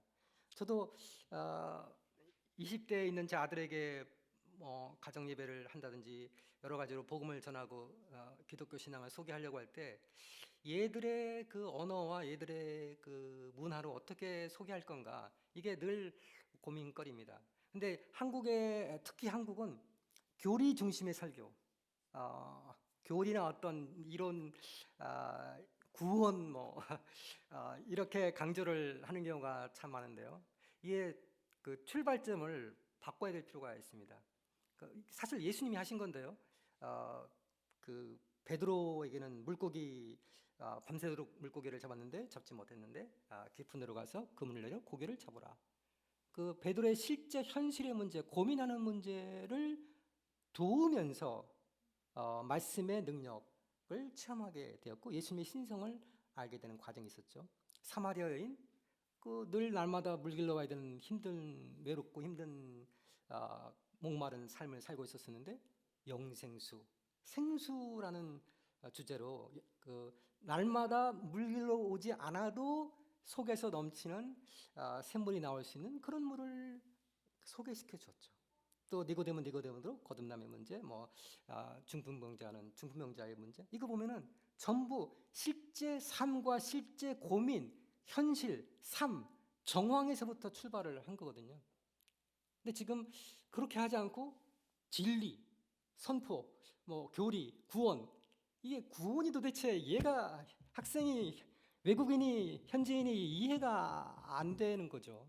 이 현지인이 이해할 수 있는 말로 어떻게 이게 표현이 될 것인가. 그래서 우리 선교지에 불교권에 선교하시는 분 중에 사형리가 너무 교리적인 설교를 해서 그 불교도에게 잘 이해가 안 되기 때문에 이것을 그 회복, 관계와 회복이라는 측면에서 그 사형리를 다시 만들어서 그렇게 해서 불교도에게 접근하는 그런 경우가 있습니다. 제가 힌두 선교를 할 때 힌두권에서 한국에서 익숙한 언어가 전혀 통하지 않아요. 예를 들면 예수를 믿으면 하나님이 세상을 이처럼 사랑하셔서 예수를 믿으면 영생을 얻는다. 이 영생의 복음이 힌두와 불교도에게는 저주의 메시지예요. 힌두는 다 영생이에요. 영생은 기본이에요. 내가 어떤 행동을 했는가에 따라서 다음 생에 또 태어나고 또 태어나는 이 무거운 윤회의 짐에서, 삶의 짐에서 벗어나고 싶은 게 꿈이거든요. 갈망이거든요. 근데 그 갈망에 대한 해답은 안 주고 영생의 희망에 그거는 저주. 계속 그렇게 힘든 삶을 살아라는 얘기밖에 안 되는 거죠. 그러니까 그게 복음이 안 돼요. 이 사람이 이해할 수 있는 복음은 이 끊임없이 되풀이되는 윤회의 무거운 짐에서 어떻게 해방시켜 줄 수 있는가, 그 점에 대해서 복음이 어떤 해답, 어떻게 만족시켜 줄 수 있는가를 제시를 해야 되는 거예요. 그래야 복음이 의미 있게 들려오는 거죠. 그래서 이 관점에서, 이 접근에서 부족한 부분이 있다면 이 사람이 예수님을 체험하고 난 다음에 나중에 보충을 하면 돼요. 베드로가 예수님의 신성을 몰랐지만 물고기 잡는 사건 통해서 예수님의 신성을 체험했고 죄사함이니 이런 거 나중에 가서 이렇게 3번 부인하고 이제 이런 사건 통해서 나중에 깊이 깨닫게 되겠죠. 한 번의 가르침으로, 한 번의 뭐 설교로 사람이 모든 게 한꺼번에 다 될 수는 없고, 저 사람의 입장에서, 현지인의 입장에서, 학생의 입장에서 가장 절실한 삶의 문제의 복음이 어떤 의미를 갖고 있는지, 그거를 그 사람이 이해할 수 있게끔, 의미가 되게끔, 관계가 되게끔 번역하는 그 내용이 있어야 복음이 의미 있게 도달되어질 수가 있고 어떤 변화가 일어날 수가 있다 이거죠. 플러스 이 언어만이 문제가 아니에요. 사실 더 큰 문제가 있는데요. 그건 뭐냐면 이 언어는 그런데 번역을 해서 하나님이 세상을 이처럼 사랑하십니다. 그런데 그 학생의 그 하는 꼬락서를 보니까 학생인데 동거 생활을 하고 있네. 알고 보니까 동성애네. 그러면 벌써 딱딱해지고 그거 아닌데 성경에 따르면 이게 얼마나 심각한 죄인데 라고 이제 그 죄를, 문제점을 지적하기 시작하죠. 제가 독일에 간 선교사님의 일을 알고 있는데 독일에 선교하러 갔더니 독일 대학생이 성경 공부하는데 첫 번 만나서 힘들게 약속을 받아 성경 공부를 처음 했는데 알고 보니까 동거를 하고 있는 거예요. 그게 얼마나 심각한 죄인가 얘기를 했죠. 그날로 끝났죠. 다시는 뒤돌아보지 않고 영원히 그 사람은 복음을 더 이상 들을 기회를 얻지 못했습니다.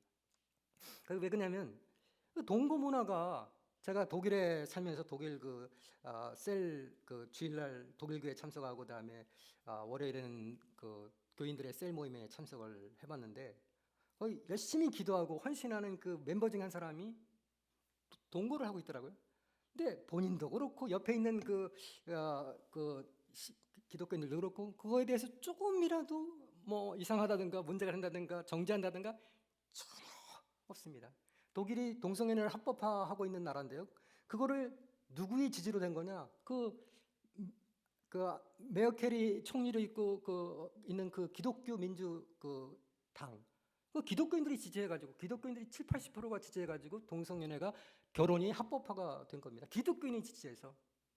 기독교의 문화라는 것도요 참 많이 다릅니다. 그래서 그 문화에 적절하게 해야 되고 아까도 제가 말씀드렸지만 노예 제도가 분명히 나쁘고 비성경적이죠. 그렇지만 그거 변화시키는데 달라지는데 2000년 걸렸어요. 근데 보자마자 딱 그거 달라지라고 그 죄라고 고치라고 얘기하는 그런 접근 그거 당연히 성공 가능성이 뭐 없는 접근인 거죠. 그래서 이 언어와 일치하는 삶, 행동, 존재, 행동과 존재, 삶의 전도가 결정적인 거예요. 말은 조금 헛소리를 할 수도 있고 말은 좀 틀리게 할 수도 있지만 행동이 감화를 주는 행동이면 당연히 그 행동을 신뢰하죠. 근데 말은 멋지게 하는데 행동이 나쁘면 그 신뢰를 안 하게 되는 것이죠. 근데 그 점에서 아까 제가 언급을 했지만요. 그 마태복음에 착한 행동으로 하나님께 영광 돌리라 그 얘기를 한 것은 이 비기독교인이 불교도가 무신론자에게 의미 있고 설득력 있는 복음 메시지는 행동의 언어예요. 행동. 그 우리의 아름다운 구원의 복음 메시지로는 일도 감화가 안 될 수밖에 없어요. 이해가 안 되는 개념이에요. 필요도 없고 관계도 없게 느껴져요. 그런데 행동은 삶은 그 메시지가 부닥쳐와요. 메시지가. 그래서 상대방이 이해할 수 있는 행동, 상대방이 기쁘게 받아들일 수 있고 정말 놀라운 훌륭한 멋진 그 삶이다. 그거를 보여줘야 되는 거거든요.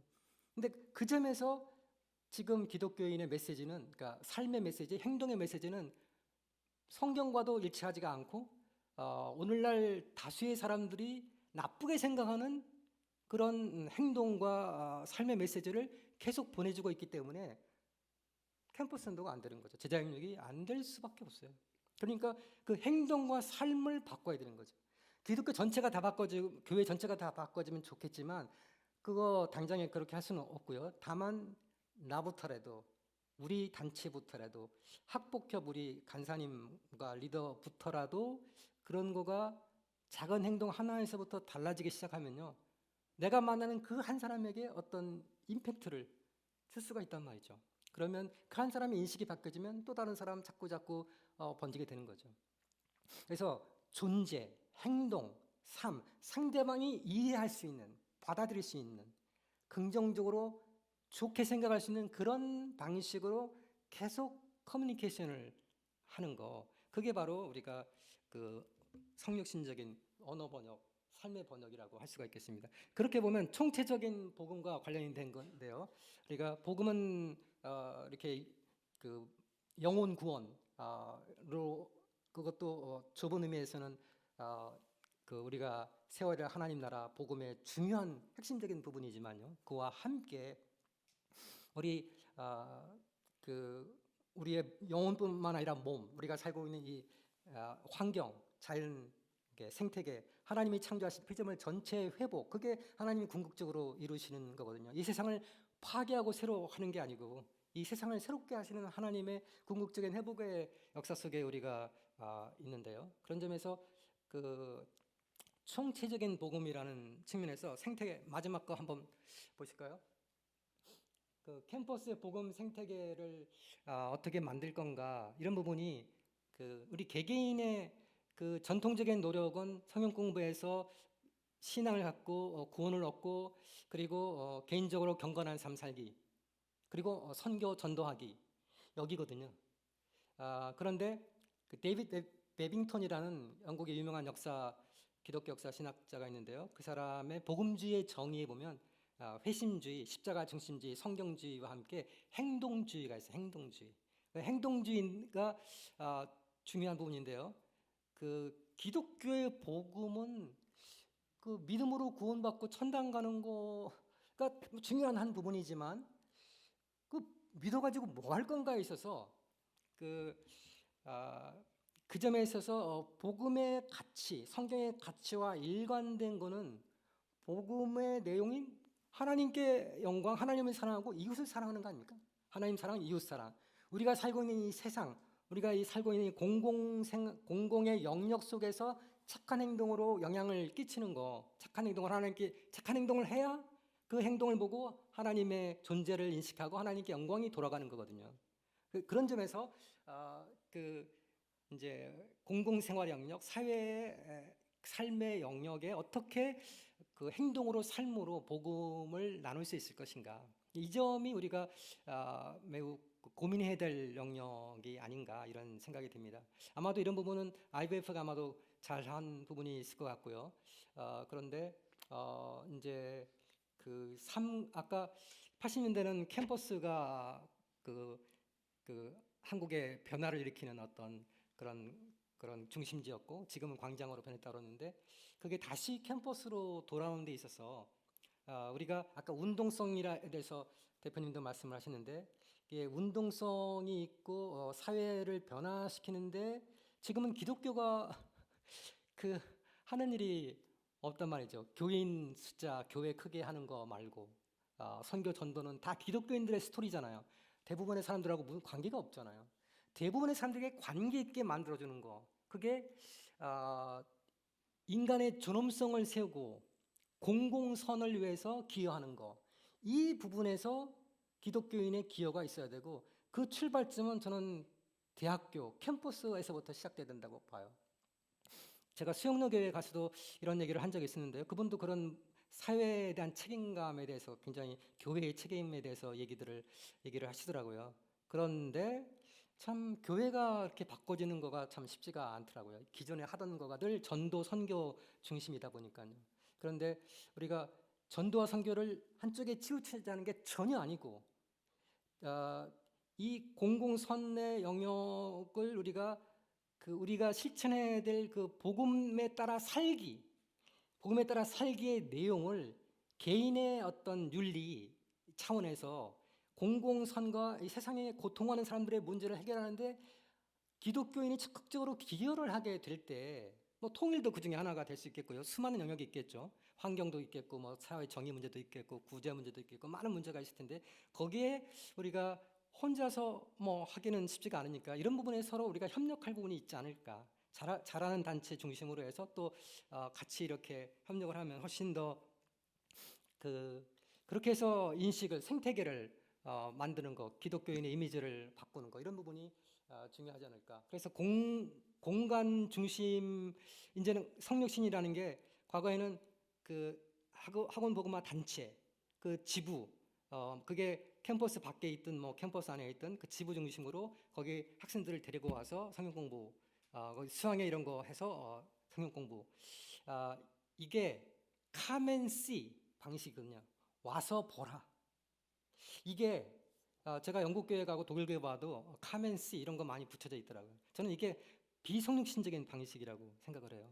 카멘시가 아니라 가서 보여주기 선교를 해야 된다고 봐요. 아니 어느 누가 기독교에 관심도 없는데 기독교에 대한 나쁜 인식으로 가득 차 있는데 기독교가 서구에서 정말 나쁜 종교예요. 서구 사람들이 볼 때는. 그러니까 기독교에 마음이 안 가는 거예요. 그 나쁜 종교를 갖고 있는데 누가 가기를 원하겠어요? 인도에서 기독교 최하층 천민만 가는 곳이에요. 거기 가면 나 천민 되는 거예요. 그럼 누가 거기 가고 싶어요? 그러니까 come and see. 누가 와요? 올 사람이 극히 이상한 한두 명밖에 갈 수가 없는 거예요. come and see가 아니라 가서 삶으로 보여주기를 해야 되는 방법이, 접근이 완전히 달라져야 된다. 이 점에서 말씀드리면 지금은 바이블 센터에 와서 성경 공부하기, 뭐 수양회 초청하기, 이게 아니라 학생이 있는 그 자리가 어디냐면 학회 활동일 수가 있고 거기서 취미 서클 활동일 수가 있고 뭐 여러 가지 학교 안에 수많은 단체가 있고 활동이 있잖아요. 거기가 선교 장소인 거죠. 거기가 부흥운동이 일어날 장소인 거고 거기서 친구 삼고 신뢰를 쌓고 배제가 아니라 포용하고 사랑하고 섬기고 하는 좋은 착한 행동을 보여주고 날마다 이루어져야 될 선교지는 바로 정확하게 거기거든요. 그러니까 거기 있는 사람을 데려오는 게 아니라 우리 사람이 거기 속으로 들어가서 거기 멤버가 돼가지고 이중 멤버죠. 이중 멤버십을 갖는 거죠.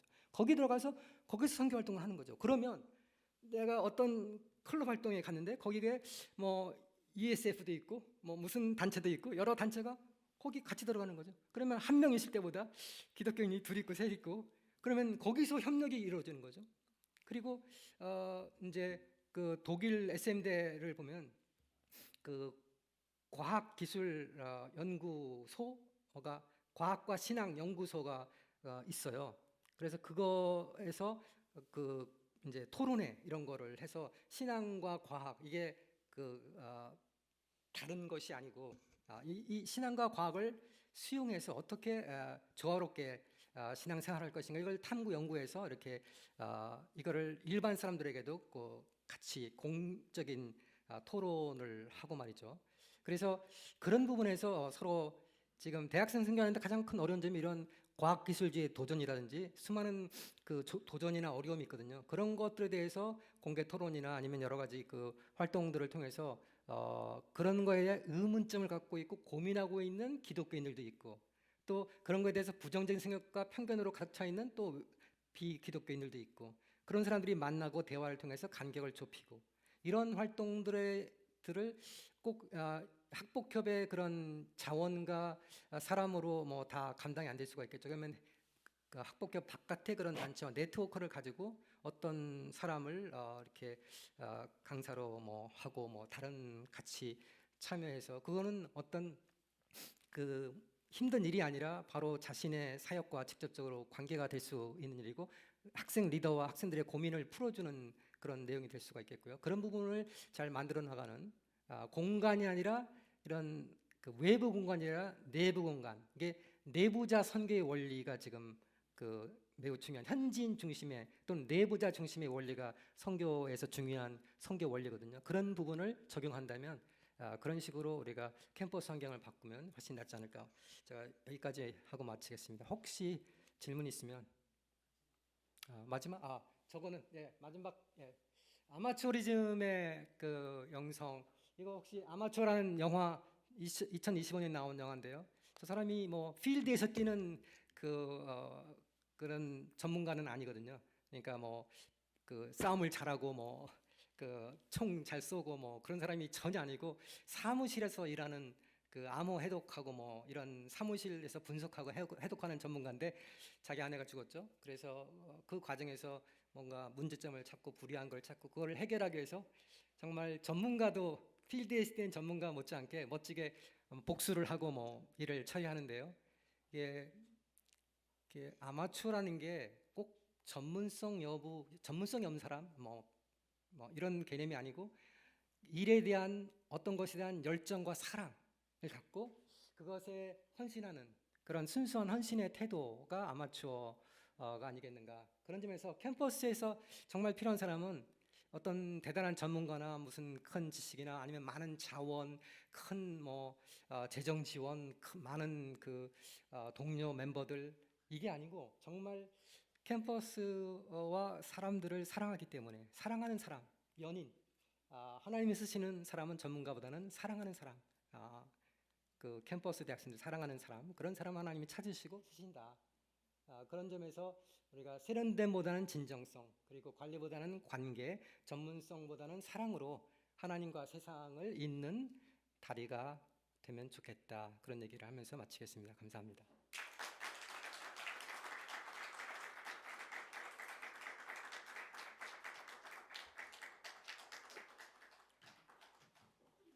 네, 뭐 질문들 몇 가지 올려주셨는데요.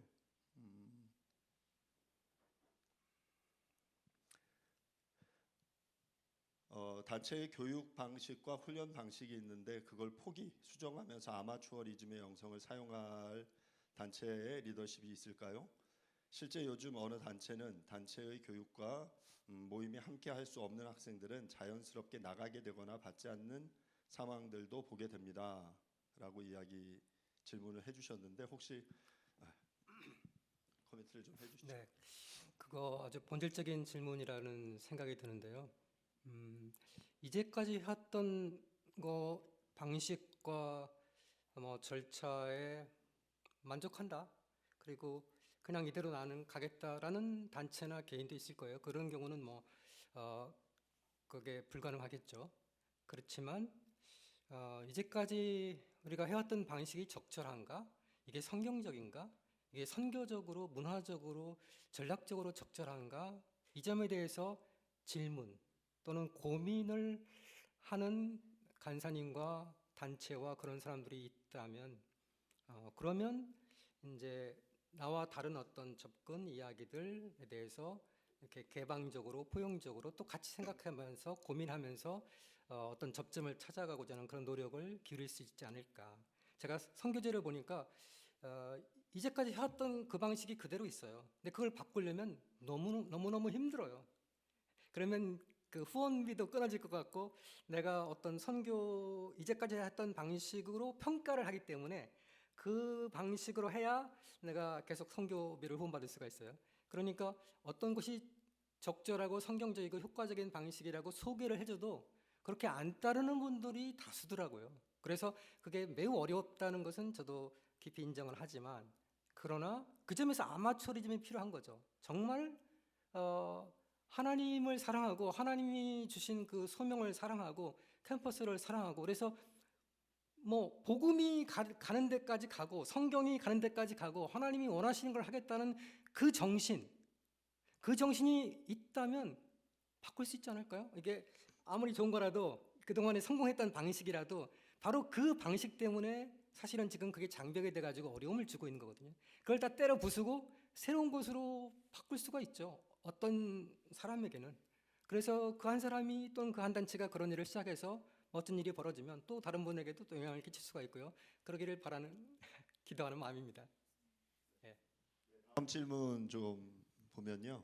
그 독일의 SMD와 브라질 A북 사례가 흥미롭다라고 이야기하시면서 이 한국 상황에서의 어떤 균형이 필요할 거라고 이렇게 질문해 주셨는데 여기 계신 아마 간사님들은 학생 자발성을 누구보다 잘 아시면서 하지만 또 간사 자발성에 특화되신 분들이 아닌가 싶습니다. 학생들을 세우고 학생들이 열심히 해야 된다라고 말하면서 도리어 간사들이 최선을 다해 앞에서 뛰고 있는 모습이 아이러니가 아닌가라는 생각이 드는데 우리 그 SMD와 A북 이 사례에 대한 좀 더 구체적인 이렇게 나눔들을 좀 해주시면 감사하겠습니다. 네. SM대에서는 이제 그 SM대가 제가 여기는 다 쓰지는 못했지만 다 말씀 못 드렸지만 그 고등학생이 몇천 명이 되더라고요. 그 고등학생 출신들이 이제 대학에 올라가면서 또는 대학에 안 가더라도 일반 교회로 흡수해서 들어가지만 나중에 자원봉사자로 해가지고 참여를 해요. 그래서 SM대의 어떤 기본 원칙에 동의를 하고 사인을 하면은 그 SM대의 어떤 책임감을 부여받아서 거기서 이제 동역을 하는데 이 그 자원봉사자가 사실은 그 중요한 역할을 하더라고요. 학생들은 아직 적고 어리니까 그래서 학생, 자원봉사자, 그 다음에 간사 이렇게 세 그룹이 있는데 이들을 통틀어서 뭐라고 칭하냐면 미트아바이터, 그러니까 함께 일하는 사역자다, 함께 일하는 사람이다 이런 그 용어를 쓰더라고요. 그래서 그 간사나 자원봉사자나 학생이나 권한이나 하는 일이 이제 같은 거죠. 초점은 학생들을 주인으로 세우고 이제 다른 분들은 이제 서포트하는 역할인 거죠. 역할은 다른데 그런 식으로 그 독일의 SM대는 사역을 하고 있는데요. 중요한 게 그 만인 제사장직과 함께 성령 하나님은 모든 세대에게 동일하게 임하신다라는 그런 원칙을 그거를 믿고 있어요. 그래서 이제 우리는 성령 하나님이 목사님에게, 선교사님에게 또는 단체장에게 특별히 더 역사가 많으시고 학생들은 아직 어리고 그래서 어렵고 이렇게 생각하는데 저는 그렇게 보질 않아요. 학생이 어렵고 부족하기 때문에 성령 하나님이 더 크게 나타날 수가 있고요. 성령 하나님이 동일하게 일하신다는 이런 SM대 독일 SM대 그런 신학적인 정리를 우리도 가져야 되지 않을까. 우리는 이제 어리고 아직 경험이 부족하고 그래서 내가 할 역할 이렇게 생각하는데요. 그 어린 부분, 미성숙한 부분은 어떻게 다룰 건가에 있어서 그런 신학적인 명확한 정리과 함께 브라질 학생에서 배울 것은 실패를 허용하는 철학. 실패가 큰 손실이고 시간도 걸리고 회복되는데 그런 문제도 생기지만 결국 그 실패를 통해서 사람이 성장하게 되잖아요. 학생이 자라게 되는 거거든요. 실패는 누구에게 실패냐면 간사에게 간사 입장에서는 실패고 단체 입장에서는 일시적으로 실패일 수가 있어요. 그렇지만 학생 입장에서는 그 실패를 통해서 뼈저린 어떤 경험을 하고 성장해서 그 한 사람이 클 수가 있죠. 사람이 크는 거죠. 그러면 나중에 시간은 조금 더 걸릴 수 있지만 나중에 어떤 더 좋은 결과를 가져올 수가 있다. 그렇게 보여집니다. 네, 감사합니다. 저희 학폭협 안에 14개 단체가 있는데 모두가 다 학생 자발성을 이렇게 다 시도할 수는 없지만 우리 중에 한두 개가 한번 시도해 보면 좋겠다 그런 생각도 듭니다. 그래서 정말 이렇게 킹덤 퍼스펙티브를 가지고 그냥 개별 단체 성장이 최우선의 목적이 아니라 하나님 나라 확장에 있어서 이 부분들이 의미가 있다면 함께 도전하고 또 그 실패를 공유하고 또 한 걸음 더 나아가는 그런 기회가 있으면 좋겠다 생각이 듭니다. 예, 혹시 지금 요 카톡 창에는 못 올려주셨는데 플로우에서 혹시 지금 바로 질문이 있으시면 질문해 주셔도 좋겠습니다. 있으신 분은 손을 들어서 표해 주셔도 좋겠습니다.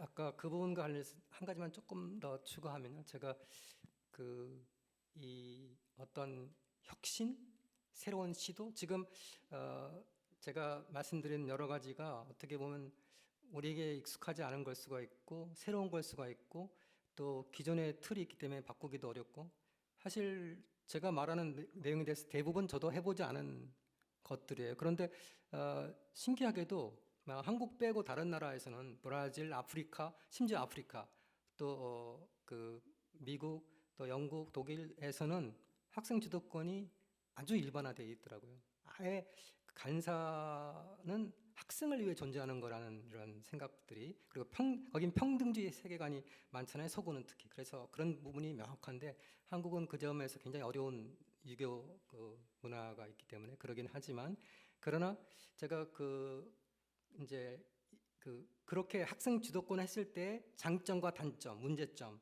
그리고 그런 시도를 했을 때 어떤 결과가 나오는가 하는 거를 살펴보니까 그런 실패나 실수나 과정은 있을지라도 결국 장기적으로 어떻게 좋은 열매가 나오고 어떻게 질적인 지장에서 결과가 나왔고 등등의 그런 정리된 평가가 있더라고요. 그러면서 제가 느끼는 점은 이제 이 하나님의 나라에서 어떤 새로운 혁신, 새로운 시도는 사실은 굉장한 용기가 필요한데요.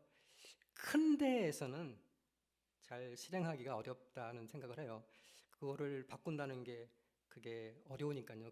이미 기존에 있는 선배들 딱 자리가 잡고 있는데 이제까지 해왔던 방식을 바꾼다는 건 매우 어려운 일이죠. 그렇지만 작고 연약하고 부족한 몸에서는 어차피 지금 작고 뭐가 없어요. 그러니까 과감하게 한번 시도해 볼 수가 있는 거죠. 그래서 어쩌면 지금 작고 어렵고 그런 데가 굉장히 희망을 갖고 있다고. 하나님의 역사는 하나님 나라는 언제나 주변부에서 가진 것 없고 힘 없고 무력하고 완전히 절망적인 상황에서 항상 거기에서 새로운 게 일어나지 주류 잘 되는데 거기에서는 변화 혁신을 안 가져오거든요. 만족하고 그대로 계속하면 되니까요. 그런 점에서 희망을 볼 수 있지 않을까 우리가 생각됩니다. 네, 감사합니다. 여기까지. 예, 작고 힘없고 연약하고에 찔리신 분들 있죠. 예, 함께 이 일들에 함께 동참해 주시면 좋겠습니다. 예, 그러면 질문이 없으시면 질의응답을 이렇게 마치도록 하겠습니다. 우리 귀한 강의해 주신 우리 진기현 교수님께 박수로. 이 강의는 이제 여러분들에게 해답을 드렸다기보다는 아마 엄청난 고민을 안겨주셨을 것 같아요. 근데 저는 이 고민이 되게 의미 있는 시작이라고 생각을 합니다. 시간이 원래 4시에 마치기로 했는데 약간 여유가 있어서 저는 이제 학보기업을 섬기기 전에 작은 단체를 섬겼어요. 아까 조그맣고 힘없는 단체라는데 제가 그런 단체 섬겼는데 그 단체가 원래는 굉장히 큰 단체였어요. 제가 대학을 다닐 때는 제일 큰 단체였습니다.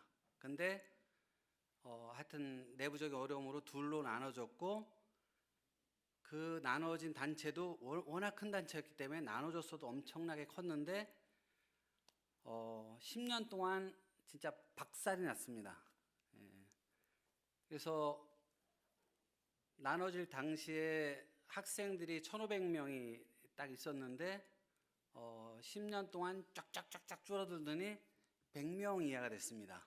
그러니까 이제 거의 멘붕이 왔죠, 그렇죠? 이렇게 망하는가 보다. 근데 역설적으로 저는 그때 그 모임의 대표를 맡았어요. 그 전에 대표를 하고 싶었는데 안 시켜주더라고요.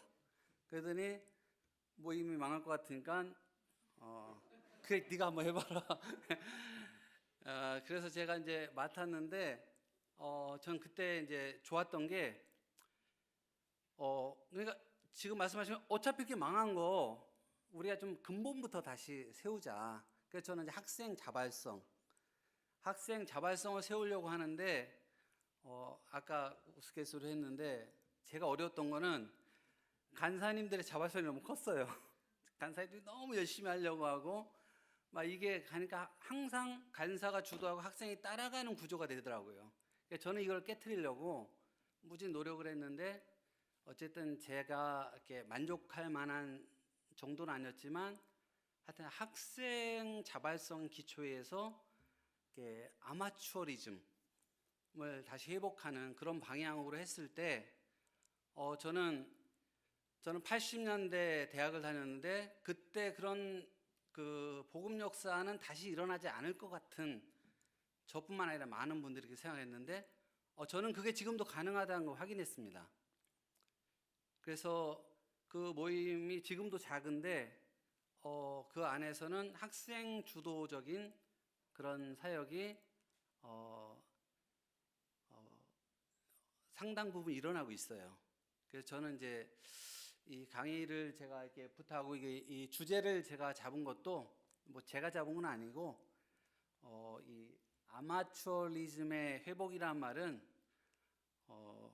그 보스턴 대학이죠. 거기에 그 역사학자고 신학자인 데이나 로버트라는 그 여자 교수님이 있어요.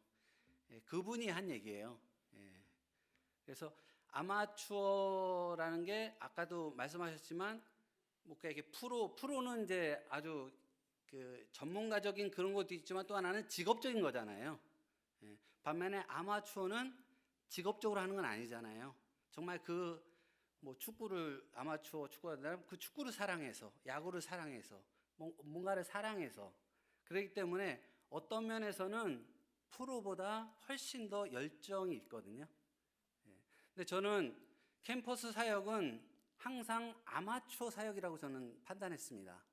왜냐하면 우리 간사님들은 이제 연차가 쌓이고 5년, 10년, 20년 이상 되면은 스페셜리스트, 전문가가 되죠.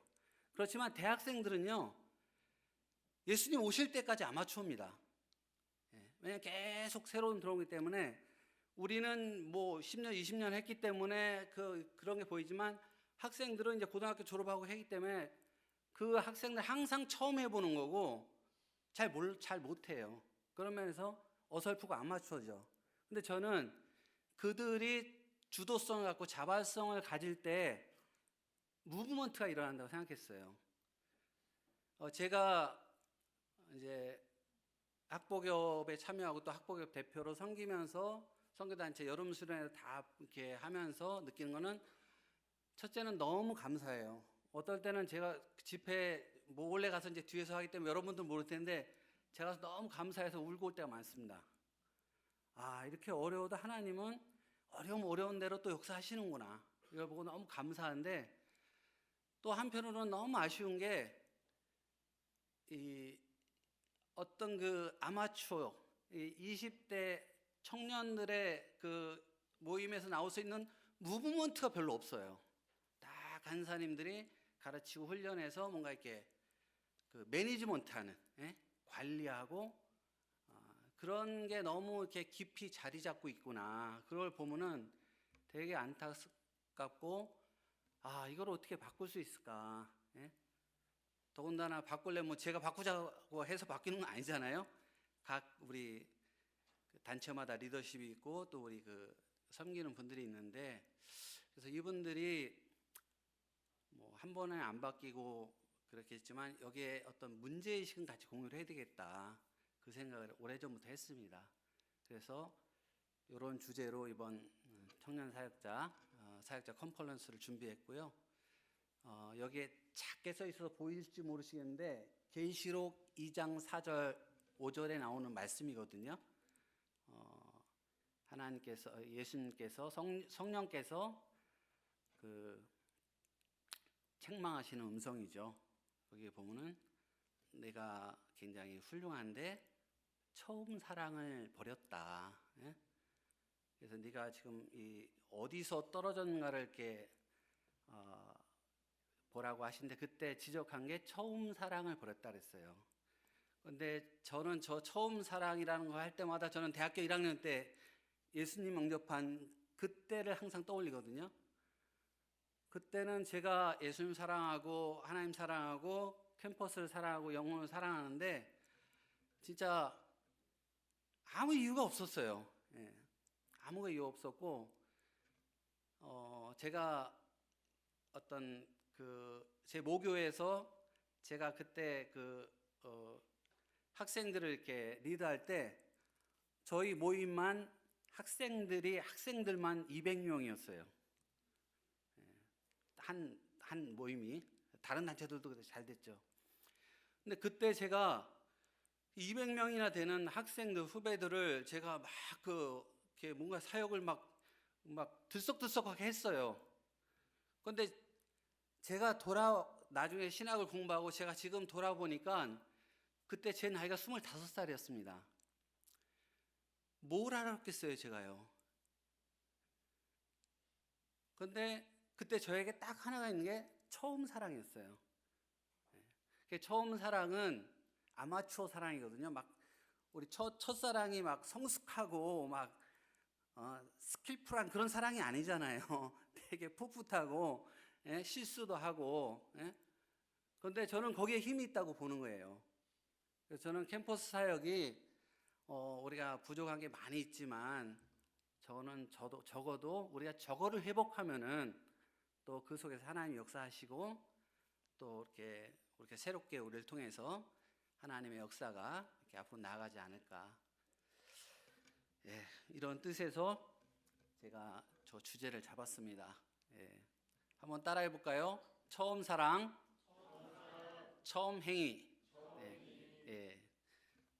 제가 전도를 엄청 잘했습니다. 근데 어떻게 했냐면요, 제가 가서 과 친구들한테 말도 안 했는데 막 진짜 확 딸려왔어요. 뭘 봤겠어요? 제가 처음 사랑을 가지고 한 처음 행위를 친구들이 본 겁니다. 제가 여름 수양회 때 예수님을 만났는데 2학기 때 가니까 친구들이 다 와서 물어봤어요. 너 여자친구 생겼지?